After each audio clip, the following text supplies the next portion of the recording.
Welcome to the ordinary council meeting of WA Regional Council. I advise this meeting is being streamed live to the internet. All those present should refrain from making any defamatory statements, and upon joining these online meetings, you accept the condition that your image may be recorded and streamed to the internet, as well as being retained in the archive of the recorded council meetings and standing committee meetings. I now open the April 2024 ordinary council meeting, the time being 5:30 p.m. Councillor Shouter, can I ask you to do the prayer, please? Thank you, Mr. Mayor.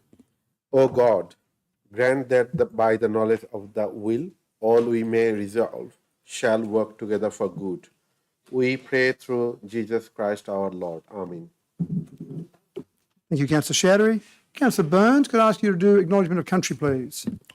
Yes, thank you, Mr. Chair. I'd like to acknowledge the Wiradjuri people, who are the traditional custodians of the land. I'd also like to pay respect to elders past, present and emerging of the Wiradjuri Nation and extend that respect to other Aboriginal people from other nations who are present. Thank you. Thank you, Councillor Burns. Leave of absence, we've got no leave of absence, so I'll move on to the next item, CCL 24/73, conflicts of interest. Councillor Black. Yes, thank you. I have one to declare in the report on the Culture and Community Committee. It is to do with a report that will be adopted from the minutes of the Tree Committee meeting where I previously declared an interest, and it is non-pecuniary and less than significant, and I will stay in the room for that. Thank you. Thank you, Councillor Black. Are there any other conflicts of interest to be declared by any councillors for this meeting?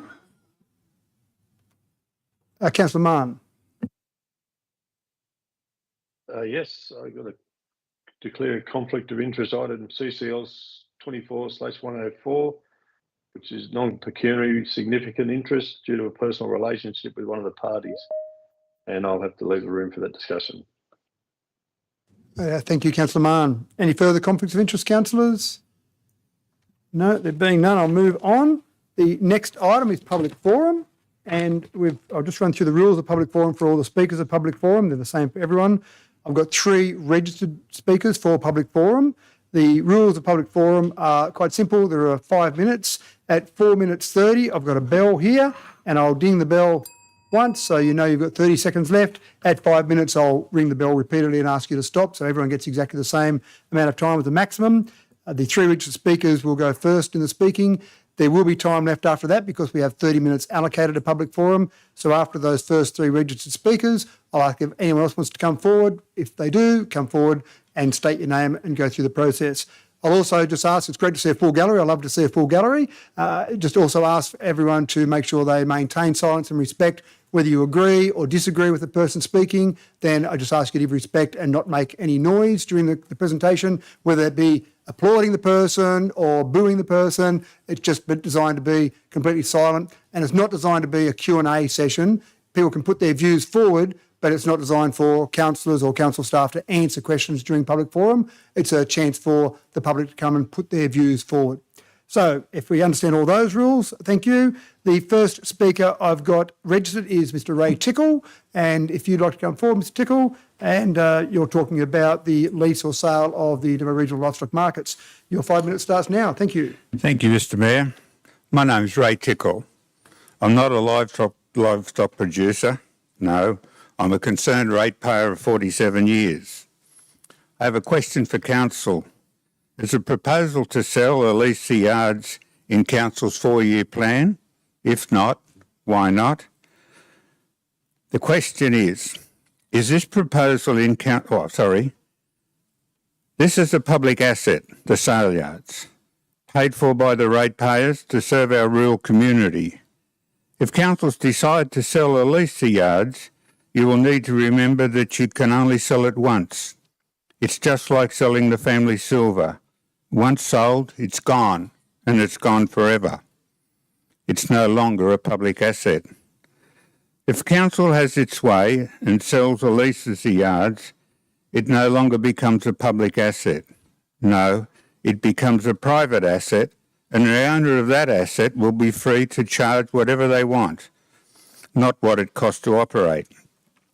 The new owner will not have to maintain or improve this valuable asset, and as a result, Dubbo might lose its status as New South Wales' premier livestock selling centre. Recent news reports suggest that one of the reasons for the disposal of the yard is that it's become more difficult to run. Might I remind Council that the waste depot at Willandra is difficult to run. The water and sewer treatment plant at Dubbo and Wellington are difficult to run. But that's what councils do. They provide and maintain public assets, assets that are there to serve the people who own them, that is, the ratepayers. Back in 2005, the then New South Wales government proposed selling off all local government water assets. To combat this, the Water Directorate was established. And this council was a big mover in that directorate and had a very active and important role. This body was made up mainly of rural councils and local government New South Wales. They were able to, with a lot of hard work and goodwill, halt the grab for cash by a money-hungry state government.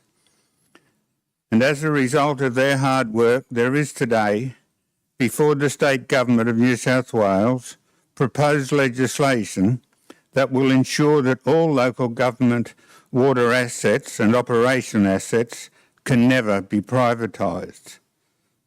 The now state government saw the need to keep valuable and needed assets in the hands of the owners of those assets, not some private operator.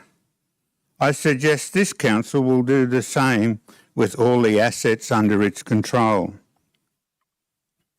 You, as councillors, need to remember that local government is, at its core, a service organisation. You are there to do nothing else but to serve the local community with integrity. Council was never meant to be a money-making body. It's there to serve the public by making available services like water, sewer, waste, roads and livestock selling centres. Council exists to do this, provide services, not to sell them off as a grab for cash. Before I conclude, I want to remind Council of what's happened in the past. The Commonwealth Bank was owned by the Commonwealth. Every one of us owned it. It was privatised and sold, and now it belongs to wealthy people. Telstra belonged to us. It was sold, and now it belongs to a group of shareholders. Neither have improved the way they operate. In conclusion, these yards are so valuable that they should never be sold. They are there to serve the public. They are a public asset. They're not there to be sold off. If it's hard work to administer the yards, don't sell them off. Just work harder. Thank you. Sorry, as I said before, please, no clapping, no noise from the audience. I can evict you if need be because I don't want pressure on councillors from any noise from the public, and that's part of our code of meeting practice. So that's your last chance to make a noise, I'm sorry. So thank you, Mr Tickle. You're under the 5 minutes. Well done. The next speaker registered is Mr Marty Simmons, again in relation to the lease sale of the DRLM. Thank you, Mr Simmons. Your time starts now. Good afternoon, councillors. My name is Martin Simmons, President of the Dubbo Stock and Station Agents Association and Branch Manager of Elders in Dubbo. I'm here today to raise concerns around the motion passed at last month's meeting stating an expression of interest proposed to undertake for either the lease or sale of the Dubbo regional livestock markets. I have two concerns with the motion. Firstly, the fact there is no mention about the sale yard's continuing operation as status quo or modified status quo. And secondly, by far the biggest concern, a sell option. If the sale yards were to fall into private hands, not only would this have a major effect on our businesses, but it would also have a major financial repercussions for our city and surrounding local towns. Our region relies heavily on the agricultural sector, and any deterrent to send livestock to Dubbo or downturn in livestock numbers at the Dubbo sale yards will have a major effect on local businesses within our city, whether they be shopping centres, restaurants or cafes, motels or hotels, and machinery shops, just to name a few. As some of you are business owners yourselves, you'd be all too aware of the support you receive from regional New South Wales. Do I agree with the Mayor's comments in the media around the need to look at the best way to operate the sale yards in the future? Yes, I do. For a sale yard to be ranked number 1 in the state for cattle throughput of 153,000 head and number 3 for sheep and lambs yarding 1 million head and declare a financial loss at the end of the year raises some very serious concerns about the council's overall operation.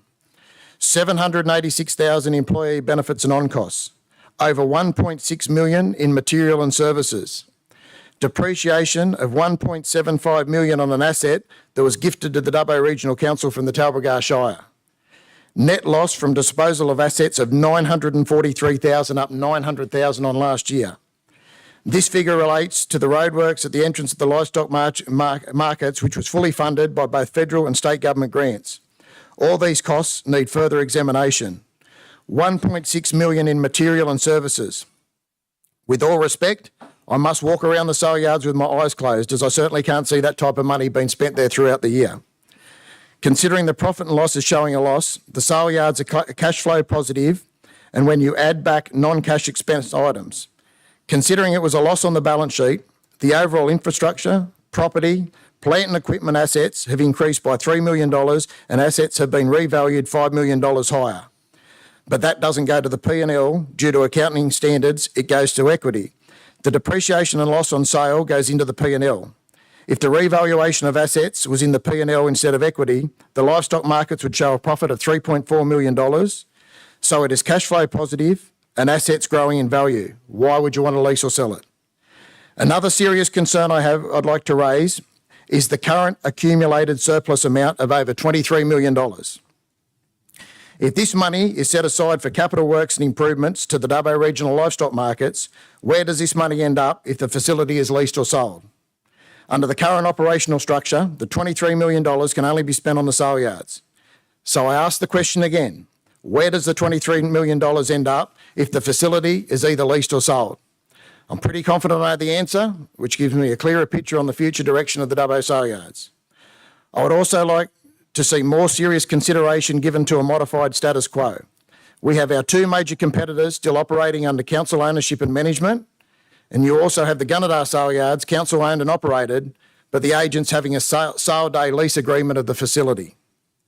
I sit on the sale yard advisory committee, and there was brought to my attention the lack of interest the majority of the councillors showed when the council ran 4 workshops to give you a better understanding of the options that are currently being explored by the council. Status quo, lease or sell. Yet last month, 9 of you voted on something you had very little understanding of and something that could have such a huge financial impact on our city and region you're all supposed to be representing. I wonder if this issue was made an election issue. How many of you would want to continue to support a sale option of the Dubbo regional livestock markets would retain your seat after September? The amount of publicity this topic has already received tells me there won't be a lot of love at the polls for the councillors who wanted to continue to support such a ridiculous idea. Rather than take the easy option of sell and receive a sugar hit to the council's bottom line, maybe it's time to slow this process right down. Give it the full attention that it deserves so you can all make a much more informed and educated decision before it's all too late. In closing, I would ask that you reconsider your position on the motion that was put forward last month and at the very least take the sell option out of the equation so our region can continue to grow and benefit financially on the back of all the good work of the Dubbo regional livestock markets. Thank you, Mr Simmons. I appreciate the audience staying quiet at the end of that. Thank you. The next registered speaker is Mr Brett Anderson regarding item CCL 24/104 in our current papers. Mr Anderson, sorry, it's a full crowd there. You've got to come in from outside. Thank you. Mayor and councillors, thank you for giving me the opportunity to speak with you this evening to discuss the Kintyre Heights project, which is on tonight's agenda. I will do my best today to summarise the project within 5 minutes allocated. You would have received 2 separate letters via email, which we have provided to yourselves over the past couple of days. These were provided to council staff around Easter. I won't go into the detail of the contents of the letter, but I hope you've had a chance to read and digest them. I think it best to start with the end in mind. The purpose of our project is to deliver 144 lifestyle residential lots surrounded by 100 acres of nature reserve. To be clear, this is 40% of the entire project. This was our choice. We didn't have to dedicate the land for the use as a nature reserve. We chose to. This is really, really important to us. The reserve will have the benefit of a management plan, which has been created by an accredited ecologist. Aside from continual biodiversity improvement and management, the site will be monitored and recorded as a case study. State government departments and local environmental and Indigenous groups are very interested in this and will form part of and receive the annual reports. The annual reports will be collated at the end of the plan to create the case study.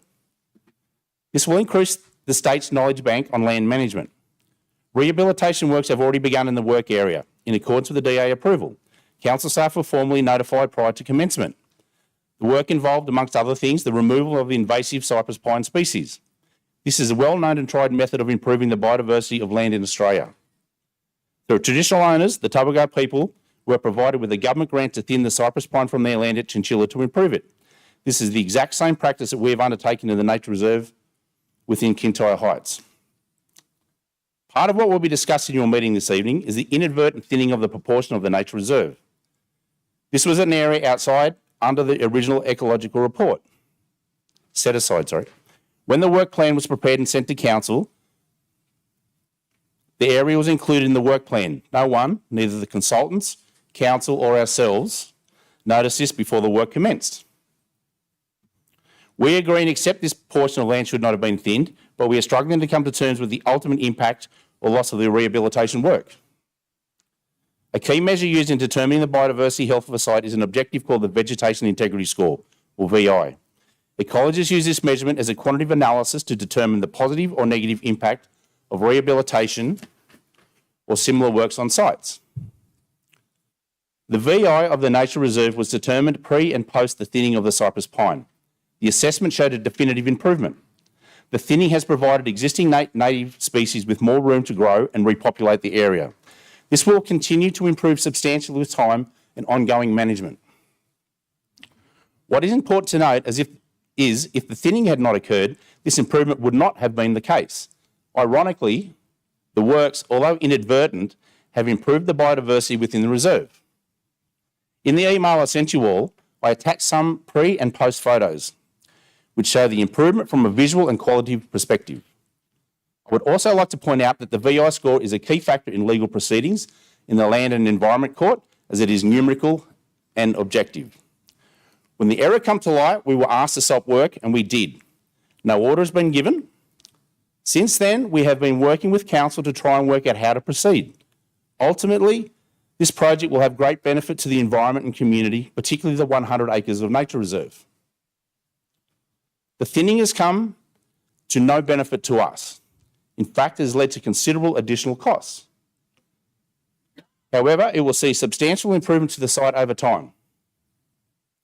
We will continue to act in good faith with the council regarding the project, noting delays are coming with significant costs and stress for all those that are involved. Several councillors have asked me, what is it that we need? We need a draft set of DA conditions and quick agreement.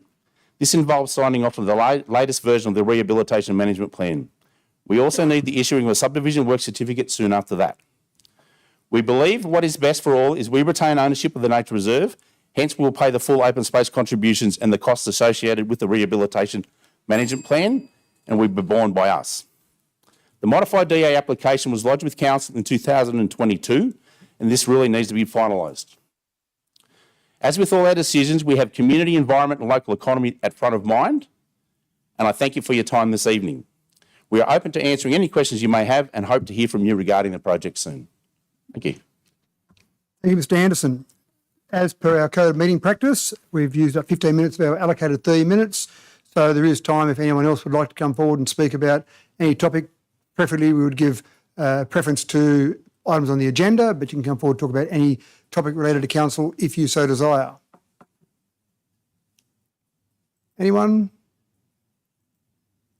Okay, thank you. And again, thank you for your attendance tonight. It's good to see a good full gallery. Next item on the agenda is CCL 24/75, the Aquila Wind Project presentation. And so we've got Asian Australia doing a presentation on this. So have we got a PowerPoint presentation being done for this, Mr CEO? Right, okay. Sorry, and just as you're leaving, please just please keep the voices down. The meeting's continuing. So we've got Teams meeting for presentation. Yep. Okay. So, Jack, have you got a PowerPoint you want to share with us during your presentation, or you want to speak? So I do have a PowerPoint. I will. Can I just share my screen on here? Share your screen, allow people in the audience and also people online to be able to see that screen. Right.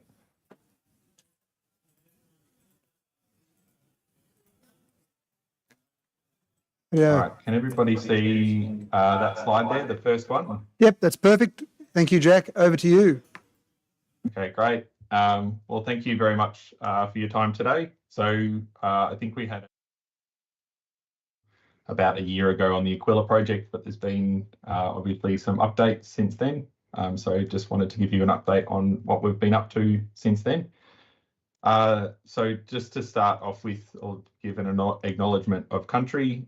So we acknowledge the resilience and knowledge of the traditional custodians of the Wiradjuri Nation, which is where both Aquila and Dubbo are located. So we pay our respects to the elders past and present, the many Aboriginal people that did not make their elder status, and those that continue to care for country. So just got a little agenda for the presentation, and just as way of introduction, my name's Jack Henderson. I've been working with ASIN for about 8 or 9 months now on the Aquila project. So if you've got any questions at the end, please feel free to ask them at the end of the presentation. So in terms of the renewable energy transition, as most people probably are aware, Australia's got an 82% renewable energy generation target by 2030. And to achieve this, we need to have about roughly 7 gigawatt of large scale capacity and 3.6 gigawatt of rooftop solar each year in the second half of this decade to achieve that. So it's a pretty large target. ASIN Australia. So we are a company that owns and operates and develops and constructs large-scale renewable energy projects. We've got a target of 20 gigawatts of renewables capacity by 2030, and Australia is about 25% of this contribution. So we're one of the largest renewable energy companies in Southeast Asia and a subsidiary of the Aquila Corporation. We've got more than 1 gig of projects in construction and operations and more than 8 gigawatts of capacity in the development pipeline in Australia. We've invested about $1 billion so far into Australia. So I'm not sure if you can see my cursor, but this is sort of an overview of our projects across Australia. There's some in WA, a fair few in the Central West Arana region, some up in New England Res, and then some down in Victoria and Tasmania. So, Jack, yeah. we can't see your cursor, but that's fine. You just keep explaining where they are, and that's fine. Okay. I've done this slide here, so it's sort of a little bit larger for the projects that we've got in the Central West Arana region. So we've got in development Valley of the Winds, Birawa Solar, Narragamba Solar, Phoenix Pumped Hydro, obviously Aquila Wind, and in construction at the moment is Stubbo Solar. So I know you can't see my cursor, but the projects are those little orange shapes on the map with the orange text that is next to them. This one's just a bit of an overview of the values of the company. So things that are important to us, and I'll be sort of brief with this given the time that I've got. The people, environment, our community, and being a force for positive change with industry excellence are all things that are important to us, and First Nations participation in our projects. So things like access to country, contracting and employment, and cultural exchanges. So moving on to Aquila itself. So it's within the Dubbo LGA. It's around about 4 kilometres southeast of Stewarttown and 3.5 k's northeast of Eucarina. To sort of take it out a little bit further, it's about 25 minutes south of Wellington and 35 minutes north of Orange. And you can see it's just a little red outline is the shape of the project in the middle there, and the sort of orangey colour is the LGA boundaries. So the project itself, originally we were looking at up to 60 wind turbine generators, but we've brought the design in a little bit. So we're now looking at up to 48 of roughly a 300 megawatt capacity and up to 250 metres to the top of the tip. We're proposing a 2-hour 100 megawatt battery energy storage system, or a BESS as they call it. And there's a 330 kV line in the project that we are looking to connect into called line 72. In terms of the number of jobs for the project, there's about 300 during construction and then 15 on an ongoing sort of operational basis. For transport routes to site, we're looking at potentially coming from Port Kembla or Newcastle. So we'll be doing a detailed assessment and selection of this during the environmental impact statement process. The development activities that the project has been up to in terms of the planning space. So the project has just recently received its Secretary's Environmental Assessment Requirements, or SEARs as they're known, in late March this year. So now the project will be developing an EIS to respond to these and the additional agency and feedback requirements. So detailed investigations, flora and fauna, heritage, noise, visual, bushfire, aviation, transport, water and soils, and a bunch of different topics will go into that. In terms of the engagement that we've done to date, we've had 2 community information sessions, one in 2022 and one in earlier this year.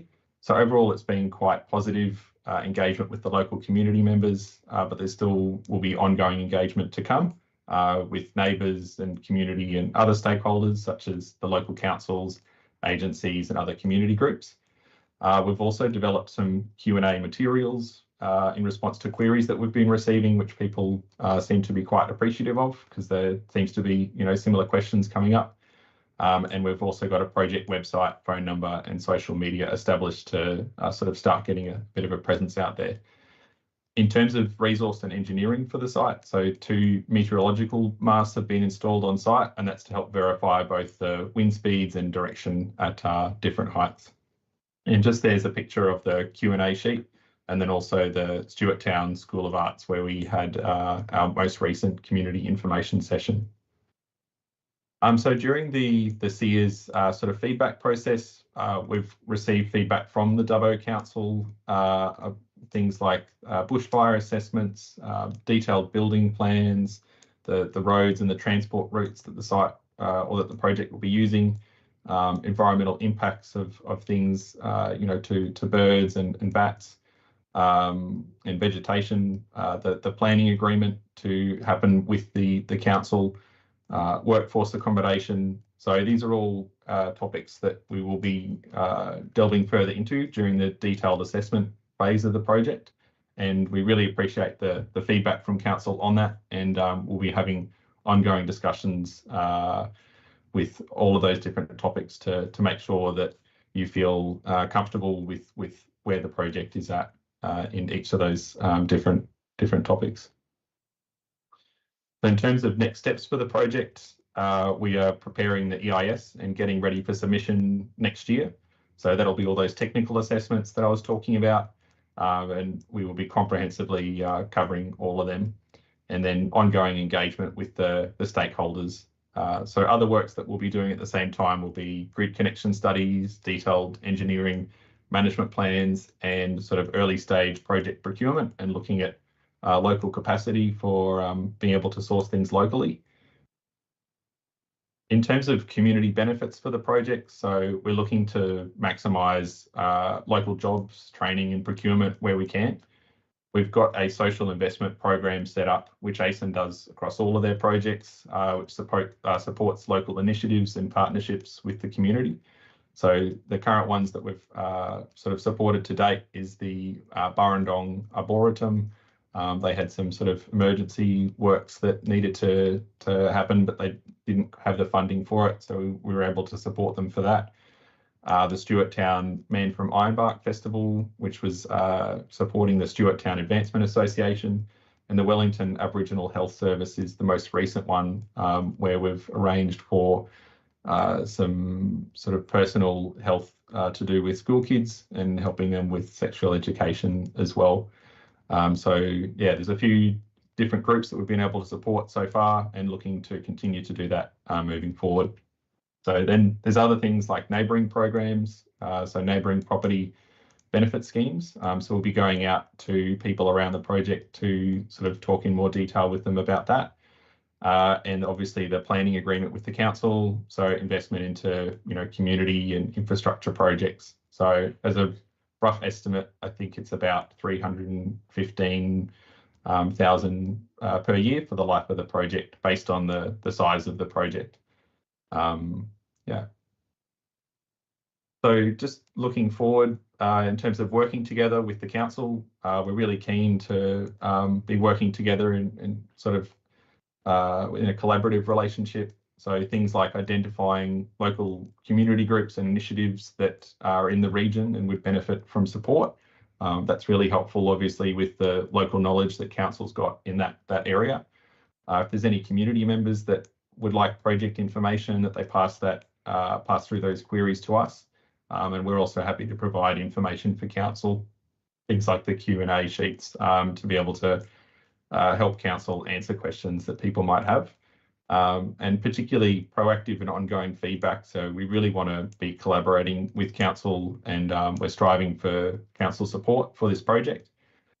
We're committed to being a long-term member of this community. You know, we're not a developer that sort of starts a project and then sells it to someone and goes. We're going to be constructing it and operating. So we're looking to build long-term and enduring relationships with the council and also the community. So yeah. So thanks very much for your time, everybody. I've just got some information there if people would like to get more information about the project or to get in touch by email, phone, or on the website. That's Thanks, all from Jack. me. Thank you, Jack. I'll just throw to councillors if there's any questions from the councillors while you're there, if you're happy to take some questions. Yeah, definitely. Sure. Councillors, Councillor Ivey. Thanks, Jack. Councillor Richard Ivey, actually based in Wellington, so probably reasonably close to the Mount Aquila proposal. One of the things that the council's been very concerned about with the developments of renewables in our area is that there are fantastic benefits to a whole range of stakeholders, from the government down to the proponents, to the workers, to the various people, to the landowners who have turbines, for instance, on their land. But the community, by and large, to date, has missed out. Now, you mentioned there that there was perhaps the 315,000 per year with a planning agreement. Council is trying to encourage proponents to contribute 1.5% of the capital investment value of their project. What's your thought on that 1.5% agreement and negotiating that as part of the planning agreement with council? Thank you, Councillor Ivey. Jack, if you're happy to answer that question. Yeah, sure. So I think from what I understand, there's a guide that has come out from the state government of sort of I think it's $1,050 per megawatt in terms of the guidance for industry with those planning agreements. I mean, that said, there's a lot of other aspects that we'll be looking to make sure that the community is getting, you know, additional benefits as well, not just that sort of planning agreement. So the things like neighbouring agreements, they sort of overlap a little bit into the local area. But yeah, in terms of that percentage and the dollar value, I think the 1,050 per megawatt is sort of the guidance that we've been using at this point to date. But we're very happy to, you know, continue that conversation with council moving forward on that.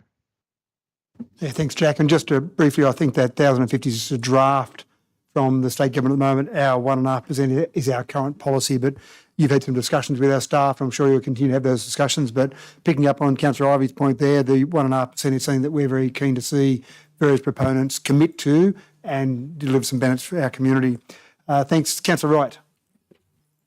Thanks, Mr. Mayor. Councillor Matt Wright. Just a very quick one regarding I'm just following on from Councillor Ivey's question. Just regarding the lifespan of the project, you mentioned that figure of around $315,000 per annum for the life of the project. What's the time span of that? Thanks, Councillor Ivey. Jack. Thanks for that question. I think it generally is around 25 years, but there's a few different things that can be done to, extend a project life beyond that. You can do sort of maintenance on different components and have it go for longer than that. But 25 years is sort of the industry standard, I guess I'd say for a project. But the sort of positive thing is that if you've got a good ring resource in an area, then in 25 years, it's likely that resource is still going to be there. So it's likely that you will be trying to extend the project life sort of beyond that. Thanks, Jack. Councillor, I think I said Councillor Ivey before. Sorry, Councillor Wright. So, Councillor Wright, anything further from that? No, thanks, Mr Mayor. Other questions? Councillor Wells. Thank you, Mr Mayor. Jack, it's Pam Wells, Councillor Wells, sorry. My question's about the, you said that there was employment for about 300 people initially, and then post that probably for ongoing would be 15 people. When you're doing your employment processes, are you looking locally for your people and those that may not have the skills that you will train them so that we can employ local people? Thanks, Councillor Wells. Jack, over to you. Yeah, thank you for that question. So I'm not intricately involved in the employment processes once we're, I guess, moving into the construction phase. But I do believe that we will always try and, if we can, ideally source the people locally in the first instance. And if there's not sort of the local skills in the area, then we can look at, how do we train people up so that they're able to work in that sort of local area and upskilling people. So ASIN, I think, recently has supported the country university in Mudgee.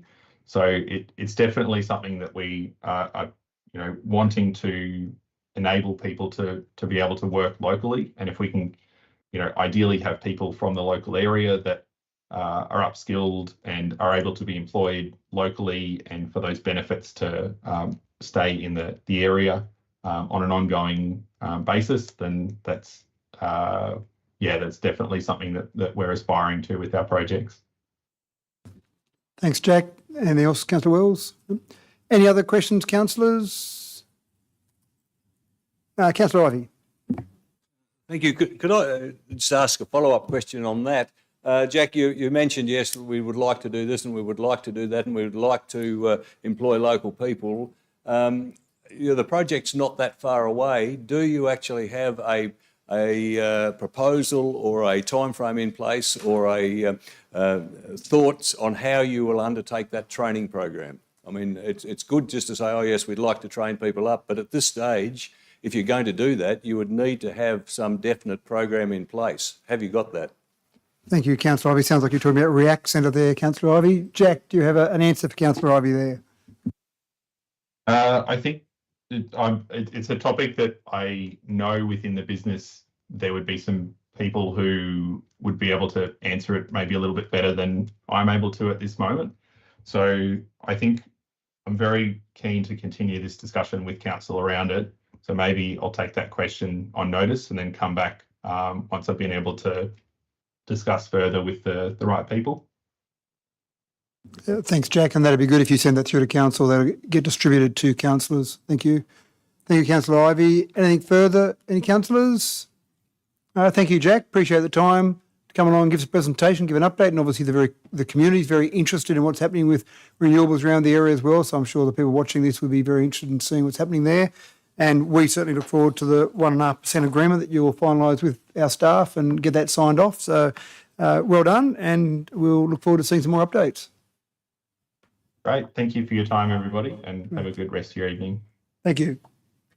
Councillors, the next item on the agenda is CCL 24/76, confirmation of minutes. Can I have someone move that way, please? Thank you, Councillor Etheridge, seconded by Councillor Black. Any questions or debate, councillors?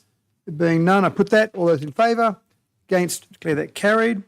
Next item is CCL 24/77, mayoral appointments. Can I have someone move that way, please? Thank you, Councillor Chowdhury, seconded by Councillor Etheridge. Any questions or debate, councillors? There being none, I put that. All those in favour? Against? Declare that carried. CCL 24/78, investment under Section 65 of the Local Government Act. Have someone move that way, please? Thank you, Councillor Ivey, seconded by Councillor Showery. Councillor Ivey, do you wish to speak to that? Thank you, Mr. Chair. Just a question, really.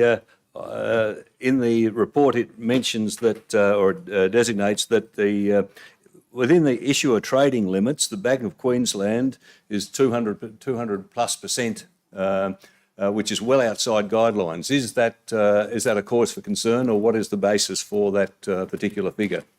Thank you, Councillor Ivey. Through you, Mr. CEO, to Ms. Bassingthwaighte. This stage, it's not a cause of concern. It was just a rating downgrade for a few weeks, and it is back up to its current rating, so it is back on par with the investment policy. Thank you, Ms. Bassingthwaighte. Councillor Ivey, anything further from that? Any other questions or debate, councillors, on CCL 24/78? Councillor Showery. Thank you, Mr. Mayor. I have just a comment, like an extra coin come to our account is really good for our council. I have a question for page 47. There was a new investment for Westpac Green Investment. If staff can give some idea to the committee what that green investment means. Thank you, Councillor Showery. Thank Through you. Mr. CEO, to Ms. Bassingthwaighte. I would have to take that on notice. It's just a naming convention of that investment. But it is a term deposit. Thank you. Thank you, Ms. Bassingthwaighte. So, Ms. Bassingthwaighte will get back to you on that one, Councillor Showery. Further questions or debate, councillors? There being none, I put that. All those in favour? Against? Declare that carried. Next item is CCL 24/79, status of notices of motion, quarterly update. Have someone move that way, please. Thank you, Councillor Etheridge, seconded by Councillor Wright. Councillor Etheridge, do you wish to speak to that? No, thank you, Mr. Mayor. Okay, any discussion or debate, councillors? Councillor Ivey? Just an observation and perhaps a question that follows on from that observation is that I note on page 65 that the relocation of the rock within the traditional area or to the traditional area, there's a time frame there that says really the discussions have been going on for a year. And I think the next item on the agenda for that particular moving of the rock is another meeting. Is there? I know this is involved with Transport New South Wales, but is that sort of time frame acceptable, or is there a possibility that it can be speeded up a little bit? Thank you, Councillor Ivey. Through Mr. CEO to Mr. Ryan. Thank you, and through you, Mr. Chair. Council staff have been working with Transport for New South Wales in recent times, and it revolves around the beautification of Wiradjuri Park, which is associated with the new Dubbo Bridge project that's occurring at the moment. So we have staff from our Rec and Open Space, Green Space Operations and our Community Services staff that are now at the table talking with Transport for New South Wales in terms of what that park finally looks like. So that it has been, I will say it has been a slow burn until we've got to this. So we're now having fortnightly meetings with Transport with the view of having that, or the repatriation of the Axe Grinding Groove rock relocated. So although it does look like there has been a big gap, we're certainly involved and participating with Transport with that view. Thank you, Mr. Ryan. Anything further on that, Councillor Ivey? Yeah. Councillor Showery? Yeah, I have an amendment. So read out your amendment, please. Yeah. That the item CCL 22/9, development of multicultural park at Elizabeth Committee, which shows that resolution has been completed, but the project hasn't been. That appendix to be updated to reflect the completion. Thank you. So reflect that it's still in progress. Is that what? Yeah. At the moment, the papers show one table in progress and one table is completed. Correct. It need to be like a correction. Yes. So you want to show it, sorry, CEO? So that would show that the notice, the resolution has been completed as a project that's ongoing and factored into our operational plan. So the notice motion completed, the table needs to reflect that in the appendix. So you're talking about page 71, CEO, and Councillor Showery, that where it shows in progress, change that to be completed and the date of that. Yes. Thank you. So that's your amendment. Can I have someone second that amendment, please? Thank you, Councillor Burns. Do you wish to speak to your amendment, Councillor Showery? This is just an administration error, so it needs to be updated. Thank you. Thank you, Councillor Showery. Any discussion or debate on the amendment? Councillor Etheridge, you have a right of reply, but there's not really been any debate on that, so you probably don't need to exercise that right of reply. No, thank you, Mr Mayor. So all those in favour of the amendment? Against? Declare that carried. So that now becomes part of the motion. Any further discussion on the item, including that amendment? Being nothing further, all those in favour? Against? Declare that carried. Thank you. Next item, CCL 24/80, quarterly report on complaint stats under Council's Code of Conduct. Can I have someone move that, please? Thank you, Councillor Showery, seconded by Councillor Goff. Councillor Showery, do you wish to speak to that? Yeah, thank you, Mr. Mayor. Now, this is a great report. Again, I would like to thank my fellow councillors. They have working so hard and within their integrity, and it clearly shows that a community has a big faith on my fellow councillor and on to me. But this report is clearly showing a quarter 1 and quarter 2 is zero complaint, and council hasn't spent any money. Thank you. Thank you, Councillor Showery. And I will just point out there that via the Local Government Act, we need to report annually on that, but this council has chosen to report quarterly, which I think is certainly much more transparent and open for the community to see that. So, yes, I agree. Good report there. Any other discussion or debate, councillors, on that item? There being none, I put that. All those in favour? Against? Declare that carried. CCL 24/81, report of the Infrastructure Planning Environment Committee meetings, moved by Councillor Wright. Yep, thank you, Councillor Wright. Seconded by Councillor Etheridge. Councillor Wright, are there any save and accepts from the IP&E committee? Thanks, None? Mr Mayor. No, but just a note of amendment there, just in respect to IPC 24/13, leave of absence. It's just noting that the motion was carried for Councillor Showery be granted leave of absence, but Councillor Wright, myself, should also be included in that particular motion. So just an amendment. Thank you. Thank you. So I'll take that as rather than amendment, Councillor Wright. I'll just take that as a correction to the minutes from the particular one. Any further? So there's no save and accepts. Any discussion or debate about anything that's in the IP&R committee meeting? No. I'll put that then. All those in favour? Against? Declare that carried. Next item is CCL 24/82, report of the Culture and Community Committee meeting, moved by Councillor Goff, seconded by Councillor Etheridge. Councillor Black, do you wish to make a declaration? Oh, yes, thank you. I'll declare a non-pecuniary less than significant interest in this report, and that is that the owner of a shed in North Dubbo who is looking to have some trees removed, lives next to me, out of town for 20 years or so. This report is only adopting the minutes of that committee, and I've previously declared an interest in those other meetings. Thank you. Thank you, Councillor Black. Now, anything to be saved except from that particular committee meeting?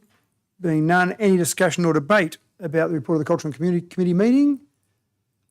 Being none, I put that. All those in favour? Against? Declare that carried. Next item is CCL 24/83, report of the Corporate Service Committee meeting. Councillor Wright again, you wish to move that? Thank you. Have someone second that? Thank you, Councillor Showery. Councillor Wright. Yep. Do you wish to save and accept any items from that? I do. Thank you, Mr Mayor. There are two items. So I'd just like to save and accept. So the report of the Corporate Services meeting held 11th of April be adopted. Save and accept items CSC 24/13, which refers to the local government election update, and CSC 24/14, which refers to the value to negotiate with WRSL for the old WA Bowling Club update. We can deal with that separately, please. Thank you. Any further exceptions from the Corporate Service Committee meeting, councillors? No. Any discussion or debate on the rest of the committee meeting that hasn't been removed? No. There being none, I put that. All those in favour? Against? Declare that carried. Now, in relation to CSC 24/13, do we have someone moving a recommendation? Councillor Ivey. Thank you, Mr. Chair. Could I just move the an amendment to that, or do I need an amendment or just incorporate? Just an alternative motion you would move. Motion. Basically, the motion stays as is, if I can just call that up, with the exception of point 5, where the council note that the induction program for new councillors to be undertaken on, and in the existing motion it mentions the date, but that's necessary because of the change in the declaration of the proposed date of declaration of that, the results, that our induction program be moved. So it now reads that the induction program be undertaken on Thursday the 3rd of October 2024, Wednesday the 9th of October in Wellington, Thursday the 10th of October, Wednesday the 16th of October, Thursday the 17th of October 2024, of course, Tuesday the 22nd of October and Wednesday the 23rd of October, and that an ordinary council meeting be held on Thursday the 24th of October 2024, which is point number 6, stays as it is in the existing motion. Just one item on there, Councillor Ivey, point 3. I think there's a minor change that needs to be made to point 3 as well. You're quite right, Mr. Mayor. That's right. That the point 3 to read that following the declaration of the local government election results, an ordinary council meeting to be held on Thursday, the 3rd of October 2024, for the mayoral election. Thank you, Councillor Ivey. So that's the alternative motion. Can I have someone second that, please? Thank you, Councillor Wright. Councillor Ivey, do you wish to speak to that? No, thanks, Mr. Chair. It's fairly self-explanatory. Thank you, Councillor Ivey. Any discussion or debate, councillors? Anything else you'd like to point out in relation to those induction training, Councillor Ivey? Thank you, Mr. Chair. We discussed the induction program at the committee meetings, and I made a comment, or I asked a question to saying that that induction program seemed very, in some ways, onerous. It's very full. That there's 8 days there of induction. And I was assured that that induction program, as I'm sure it is right, will be very useful and very important to incoming councillors. And I did hear some anecdotally comment made back after my comment at the committee meeting, was saying, oh, there was Councillor Ivey trying to discourage people from standing for election because of the onerous induction program. I just want to absolutely make that, refute that comment, that I think the induction program is terrific, and I would really encourage many people as possible to stand for election. Thank you. Thank you, Councillor Ivey. Anything further in relation to those dates? Councillor Wright? Thanks, Mr. Mayor. Just a question following on from Councillor Ivey's comment there. He did make a comment with respect to 8 days. I'm guessing the 8 dates as opposed to 8 full days. Typically, those induction sessions, would they be several hours, half a day, full days? Maybe just a bit of clarity on that as well while we're on the topic. Thank you, Councillor Wright. I'll go through to the CEO. Yeah, look, if you're planning to be elected on that time, book out a full day. We're working on the program. We want it to be, I guess, informative. It is, metaphorically speaking, drinking from the fire hose. We know that, so we want to keep it as tight as possible, but we've got a lot to get through in a short space of time. So I'm sure there'll be some shrinkage either side, but at this point in time, we're just booking out the days so that when we promote the opportunity for people to stand for election, they can plan that into their other lives, should they be so elected. So watch this space is the short answer. Thank you, Sir. Thank you, Councillor Wright. Good question. Any further questions or debate, councillors, in relation to this? No. Councillor Ivey, you don't need a right of reply to Councillor Wright's comments. All those in favour? Against? Declare that carried. Now, Councillor Wright, in relation to CC 24/14, you had something to move there?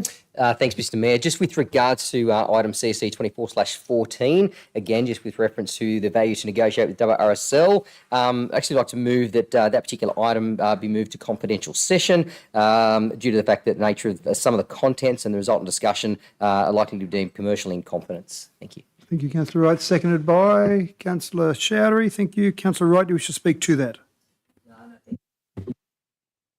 Mr. Mayor, that's pretty self-explanatory. Thank you. Thank you. Any discussion or debate, councillors? There being none, I put that. All those in favour? Against? Declare that carried. So what I will do, councillors, I'll move that to the end of the meeting where the other confidential items are set, rather than go into confidential now and break up the meeting. I'll move that to the end where we're dealing with other confidential items. So the next item, councillors, is CCL 24/84, renaming of the Legacy Shared Pathway. Councillor Wright. Thanks, Mr. Mayor. So the recommendation, the motion here is that a community engagement process be undertaken to develop options for the formal naming of the infrastructure that was delivered as the legacy shared pathway, noting that the project name reflected the grant funding program of the New South Wales Government, and two, that the Chief Executive Officer provide a report to the August 2024 Ordinary Meeting of Council for the determination of a new official name of the new shared pathway infrastructure along the Macquarie River in Dubbo's CBD. Thank you, Councillor Wright. Can someone second that, please? Thank you, Councillor Wells. Councillor Wright, do you wish to speak to that?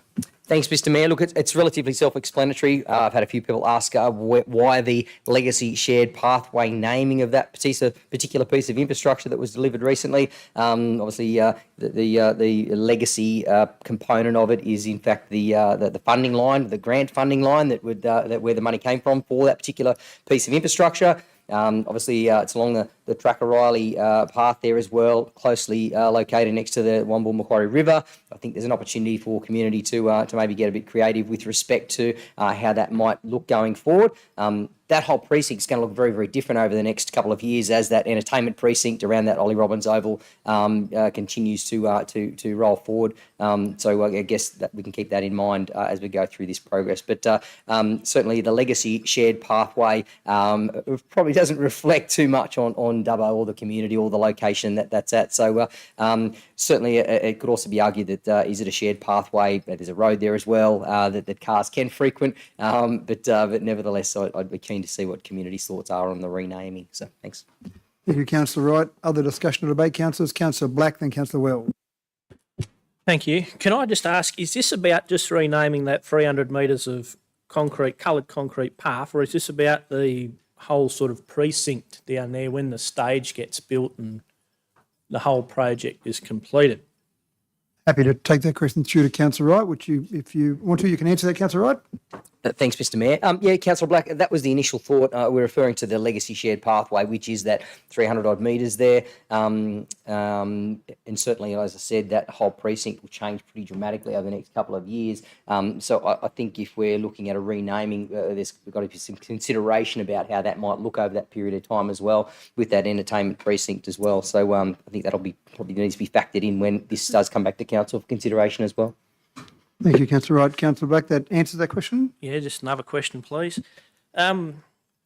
Just maybe to the CEO through you, Mr Mayor, how many staff hours might be spent on this project, on seeking submissions on names, collating names, bringing the report back to us and those sort of things, please?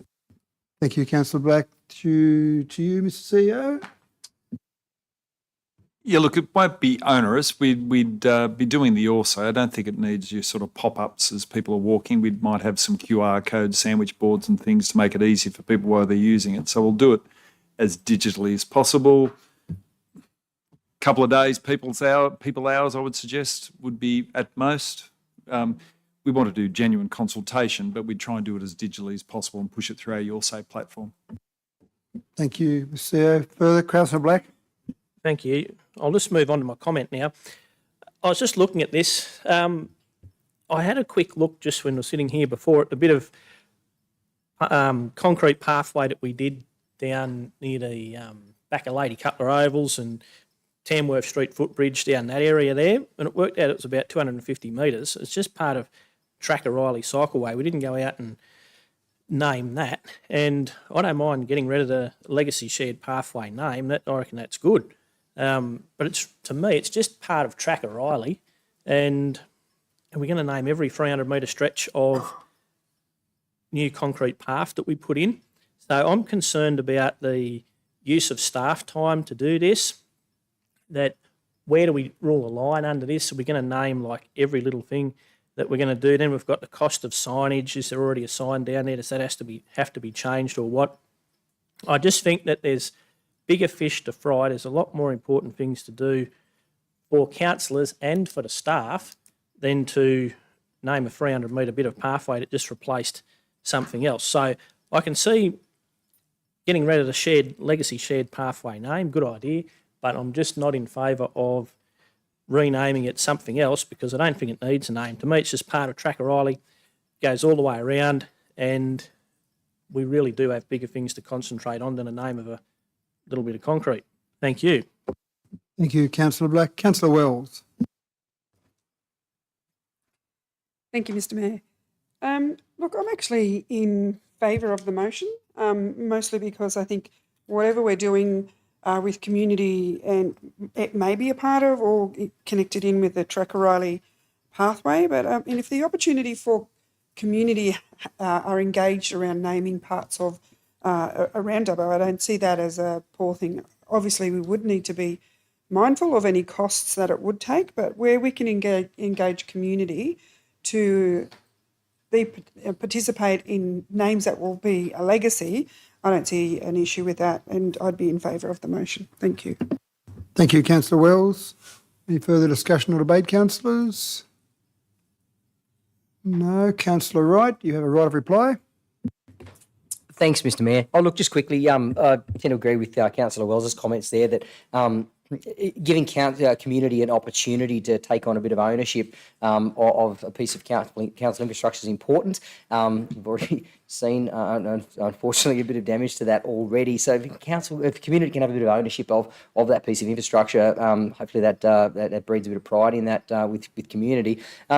It's also a pretty important little patch of the river there as well. Yeah, I know the Mayor mentioned this on the opening day that prior to Dubbo actually having... Councillor Wright, just remember right of reply is responding to comments made during the debate, so no new items to be brought in. Thank you.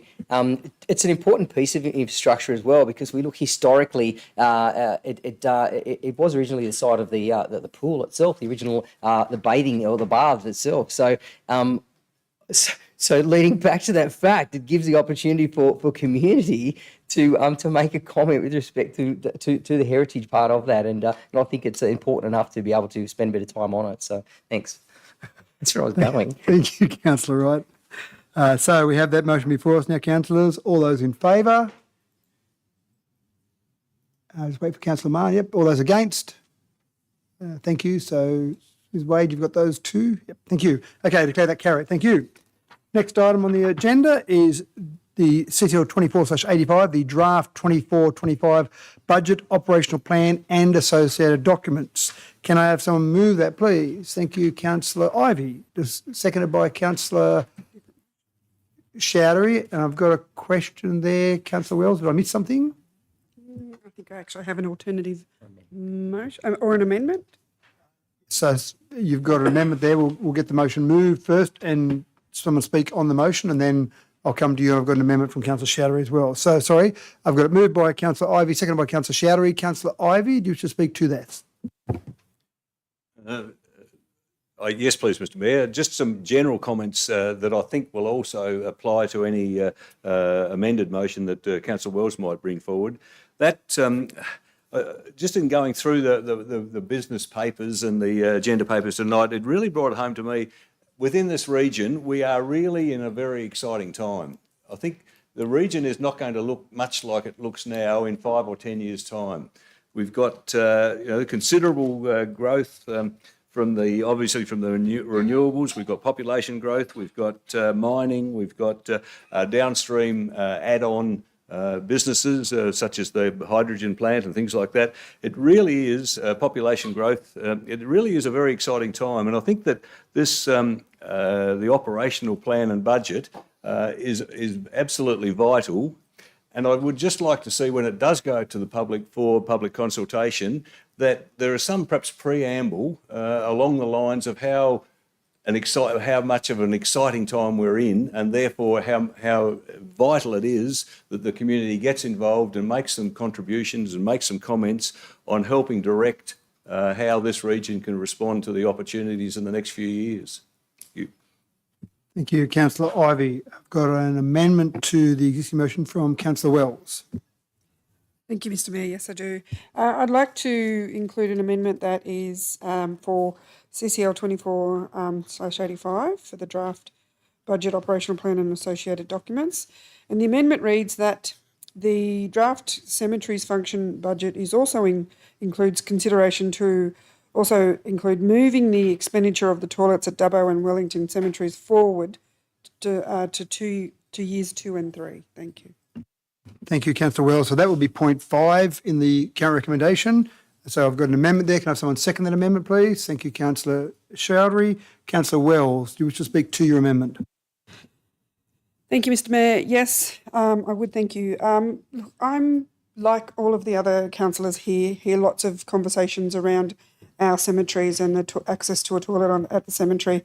And I think we've been talking about this for as long as our term, and it's really important that we expedite this as quickly as we can and bring it forward to see that we're going to be able to have some access to toilets at cemeteries for our community. I think it's a very positive thing. Thank you. Thank you, Councillor Wells. Any other discussion or debate on the amendment only? Nothing, councillors. Councillor Ivey, you do have a right of reply to anything that Councillor Wells said, if you wish to exercise that. No, thank you, Mr. Chair. Okay, so councillors have the amendment before us, which is in relation to the toilets in Wellington and Dubbo Cemetery. Sorry. The amendment after that. Yeah. So I've got the amendment before us at the moment. So all those in favour of the amendment? Against? Declare that carried. And now I've got an amendment from Councillor Chowdhury.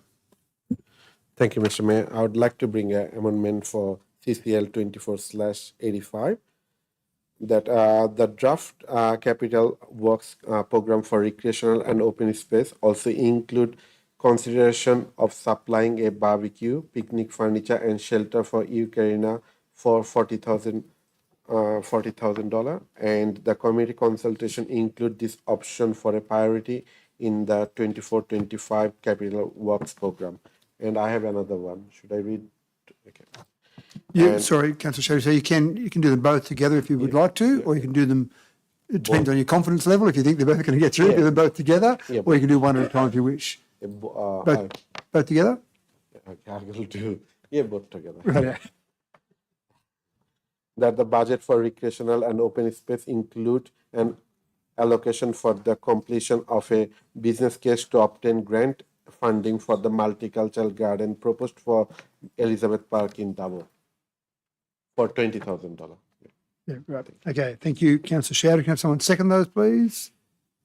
Thank you, Councillor Wright. Councillor Chowdhury, do you wish to speak to both those? Thank you, Mr. Mayor. I just as Councillor Ivy has mentioned, the committee will put their where this operational budget will go to the committee consultation. Committee will put their comments and suggestion. We just, as a councillor, we just proactively put this motion to make sure, when we last time went to January 2024 to Ukraine, there was some sort of concern, and they requested if their committee can get some sort of barbecue facilities there, and also for the multicultural community that business case is for the just internally need to be obtained, so that then council can go through that seeking some funding for future.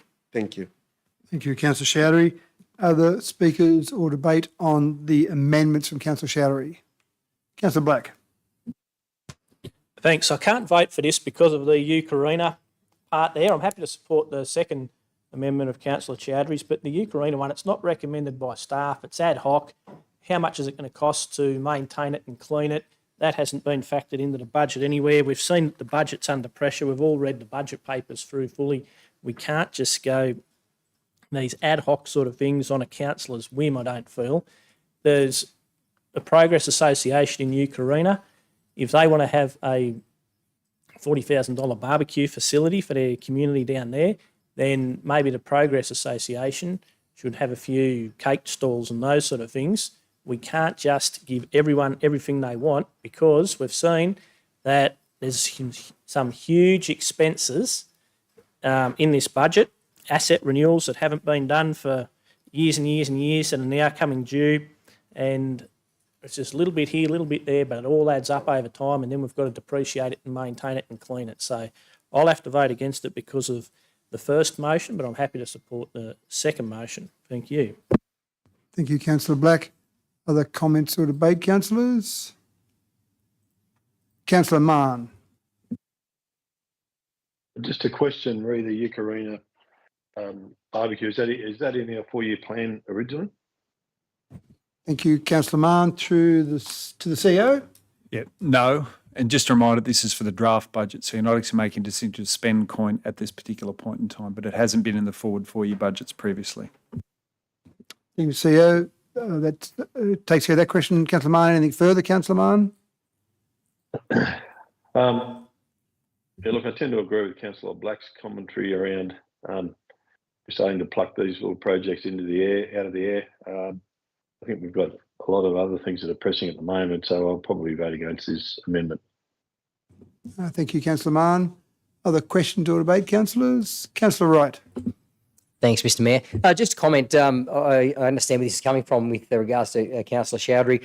A number of councillors attended information sessions from one of the renewable energy proponents at Arena and spoke with a large number of the community. It was actually it was a full house. It was very, very well attended, and there was a lot of comments from residents with respect to discussions held with previous councils about supposed promises that were made about different pieces of infrastructure that were either not delivered or partially delivered. This was one that the community sort of felt that they would benefit from. So whilst assuming it might have been sort of plucked, but certainly it's something that was raised many months ago by community and something that they've held discussions with council over a number of years. So again, only voting on this as a draft item, and certainly we may need to find that funding from another different source within council, but certainly in principle, I'm happy to support it. So. Yeah, I think to reiterate that, Councillor Wright, it is just for exhibition as part of our draft budget, so you're not committing to expend any fund at this stage. Further questions or debate, councillors? Further discussion? No. Councillor Ivey, you have the right of reply to anything that was said in the debate on the amendment specifically. No, thank you, Mr. Mayor. Thank you. So on the amendment, all those in favour, and sorry, this will be points 6 and 7, effectively on the Ukraine barbecue and expenditure on a business case for the multicultural park. So all those in favour of the amendment? All those against? Declare that lost. Okay, thank you. So now we've got back to the original motion, which goes 1 through to 5, with the toilets included for Councillor Wells. So any further discussion or debate, councillors? Councillor Black. Thank you. Just a few questions. I note, looking back through the previous budgets from last year, that Talbragar Street in Dubbo had $2.1 million allocated for a rebuild from Darling Street to Brisbane Street.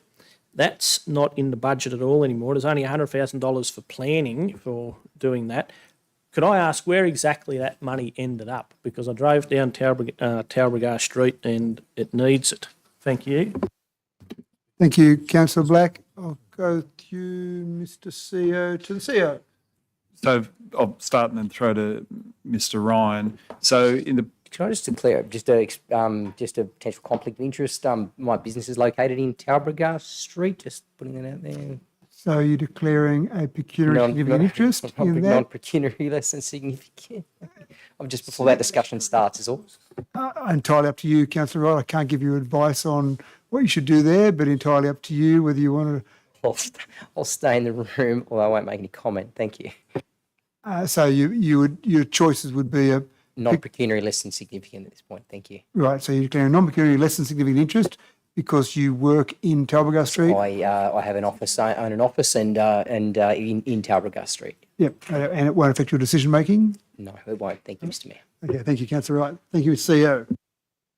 So previously there was a budget line there, but it was relying on grant income. So as a discipline we've got for this budget, we've taken those out because it's misleading to community if we don't get a grant, but we've got the design there because the intent is to apply for grants for the renewal of Talbragar Street. But I'll just throw to Mr. Ryan to confirm. Thank you, CEO. Mr. Ryan. Thank you, and through you, Mr. Chair. That's correct. So it was what we've got in the budget this year in the road section is you'll see there's a number of design components.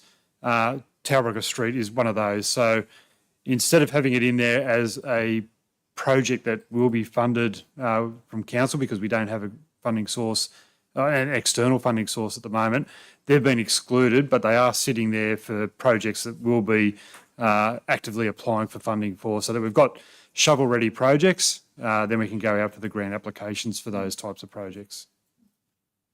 Thank you, Mr. Ryan. It is something that we've actually raised, in particular with the state government, to a lesser extent with the federal government, about the difficulty of budgeting when you're just holding your hand out hoping that you get grants, and it is difficult to try and budget for that, have projects that are ready, but not be sure if you're going to get that income coming in. So it's something we've raised, and certainly they've listened to. In fact, I think recently the federal government was talking about the desire they had for possibly giving money like the FAGS money to do a more structured budgeting process.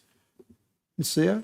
Yeah, it's probably a little bit worse than that. We know that there's grants that they give out regularly, but you can't bank on them because they're not real, but there is consistent allocations almost to councils, but you've got to wait for the grant, you've got to apply, but we know we always get them for these road renewals. So it's more bureaucratic than what you suggest. Thank you, Ms. CEO. Other questions, comments, debate, councillors? Councillor Wright. Thanks, Mr. Mayor. Just with regards to the whole of CCL 24/85, there's the particular item itself refers to 6 draft documents which are going to go out to community consultation. And I'm just doing some numbers. It's a bit over 300 pages of information that we're asking the community to digest. And as councillors, we go through those documents themselves, and we're used to going through those documents, and even then they can be still quite complex. How does council plan on getting this information in an easily digestible format for community to be able to actually consume and then provide feedback to council? Thanks. Thank you, Councillor Wright. Mr. CEO, to Mr. Jennings. Through you, Mr. Mayor. Staff have designed a very detailed community engagement and consultation program. We do recognise the size and complexity, obviously, of the documents there. The documents will be on public display from the 1st of May through to the 3rd of June. In doing that, we've got our Your Say platform, which provides, in a very sort of easily digestible format, basically frequently asked questions are in there as well. Also, we do have a range of fact sheets, which will be out as well when the consultation program does begin.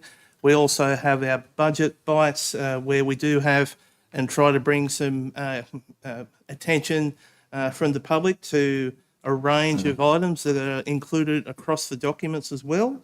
And I think there's about 20 or 22 social media posts there which will happen throughout and which have been planned across these various items. In addition, we do have a number of pop-up information events which are on our Your Say page as well. So I would definitely urge the community to check out the Your Say page, and it does provide a lot of information there. Thank you, Mr. Jennings. Councillor Wright, anything further? No, thank you. Thank you. Anything further, councillors? Councillor Goff. Thank you, Mr. Mayor. Remembering from last year's budget submissions, a lot of people in Wellington were urging or asking for a off-leash dog park. So I was wondering where in the operation delivery plan that was located. Okay, thank you, Councillor Goff. Through Mr. CEO to Mr. Arms. I don't recall if it's specifically mentioned in the ops plan, but we have bought the materials and have every intention of moving forward to consult with the community and construct. So we're well on our way down that pathway. So just to follow up with Councillor Goff there, Mr. Arms, timeframe, completion timeframe approximate? We would look for next financial year to square that away. So by 30 June 2025, off-leash area in Wellington. Yes. Yes. You heard it here first, Councillor Goff. And Mr. Arms said it with so much confidence as well. But Councillor Black. Thank you. Just an amendment, which will read that the $100,000 per year for the next 4 years for general signage is reallocated to the position of a community safety officer. Thank you, Councillor Black. So this would be point 6, obviously. And so second for that, please. Councillor Goff. Councillor Black, you wish to speak to that? Oh, look, thank you. I was never a big fan of the obsession with updating every single sign in the LGA to say Dubbo Regional Council. I've been getting around and having a look at signs, and mostly around Dubbo, and there's plenty there that will last another 10 or 15 years. I think that to spend $400,000 over the next 4 years, $100,000 a year, is it doesn't really matter. There's signs that need replacing, get replaced when they need being replaced, when they need replacing, if they're incorrect or whatever, or just simply worn out. But there's some perfectly good signs that will be replaced that don't need to, just because they say Dubbo Regional Council. Who cares? The community functions quite well with those signs the way they are. I just see it as a bit of it's a distraction from what we should be doing as core business, which is making the community better, using the community's funds to make the community better and deliver services. Having all your signage updated isn't going to make anyone's life better. Like I said, the signage that is grossly wrong or completely worn out and unreadable is going to get replaced. If anything, there should be some little stickers. We give someone some little stickers with Dubbo Regional Council on it, and they can go around and stickerise over the top of all the Wellington Shire Council or Dubbo City Council's signs, the little stickers, and everyone will be quite happy just about. Now, the Community Safety Officer, we heard before in previous meetings about how councils that want to engage youth and help to reduce crime in their communities, it works best when they have the position of a Community Safety Officer at council. This is something that lots of councils do. Lots do it well. I'm sure that Dubbo Regional Council can do it well. That would help to improve the lives of people living in our LGA. Updating signs at $100,000 a year over the next 4 years, when we know that there's $700,000 or $800,000 needs spending, is not going to improve anyone's life. So that's why I've brought this, and I think that's something that we could look at, which would be a real tangible benefit to the community, rather than a few signs like on a toilet block that don't say Wellington Shire Council anymore. They now say Dubbo Regional Council. Thank you.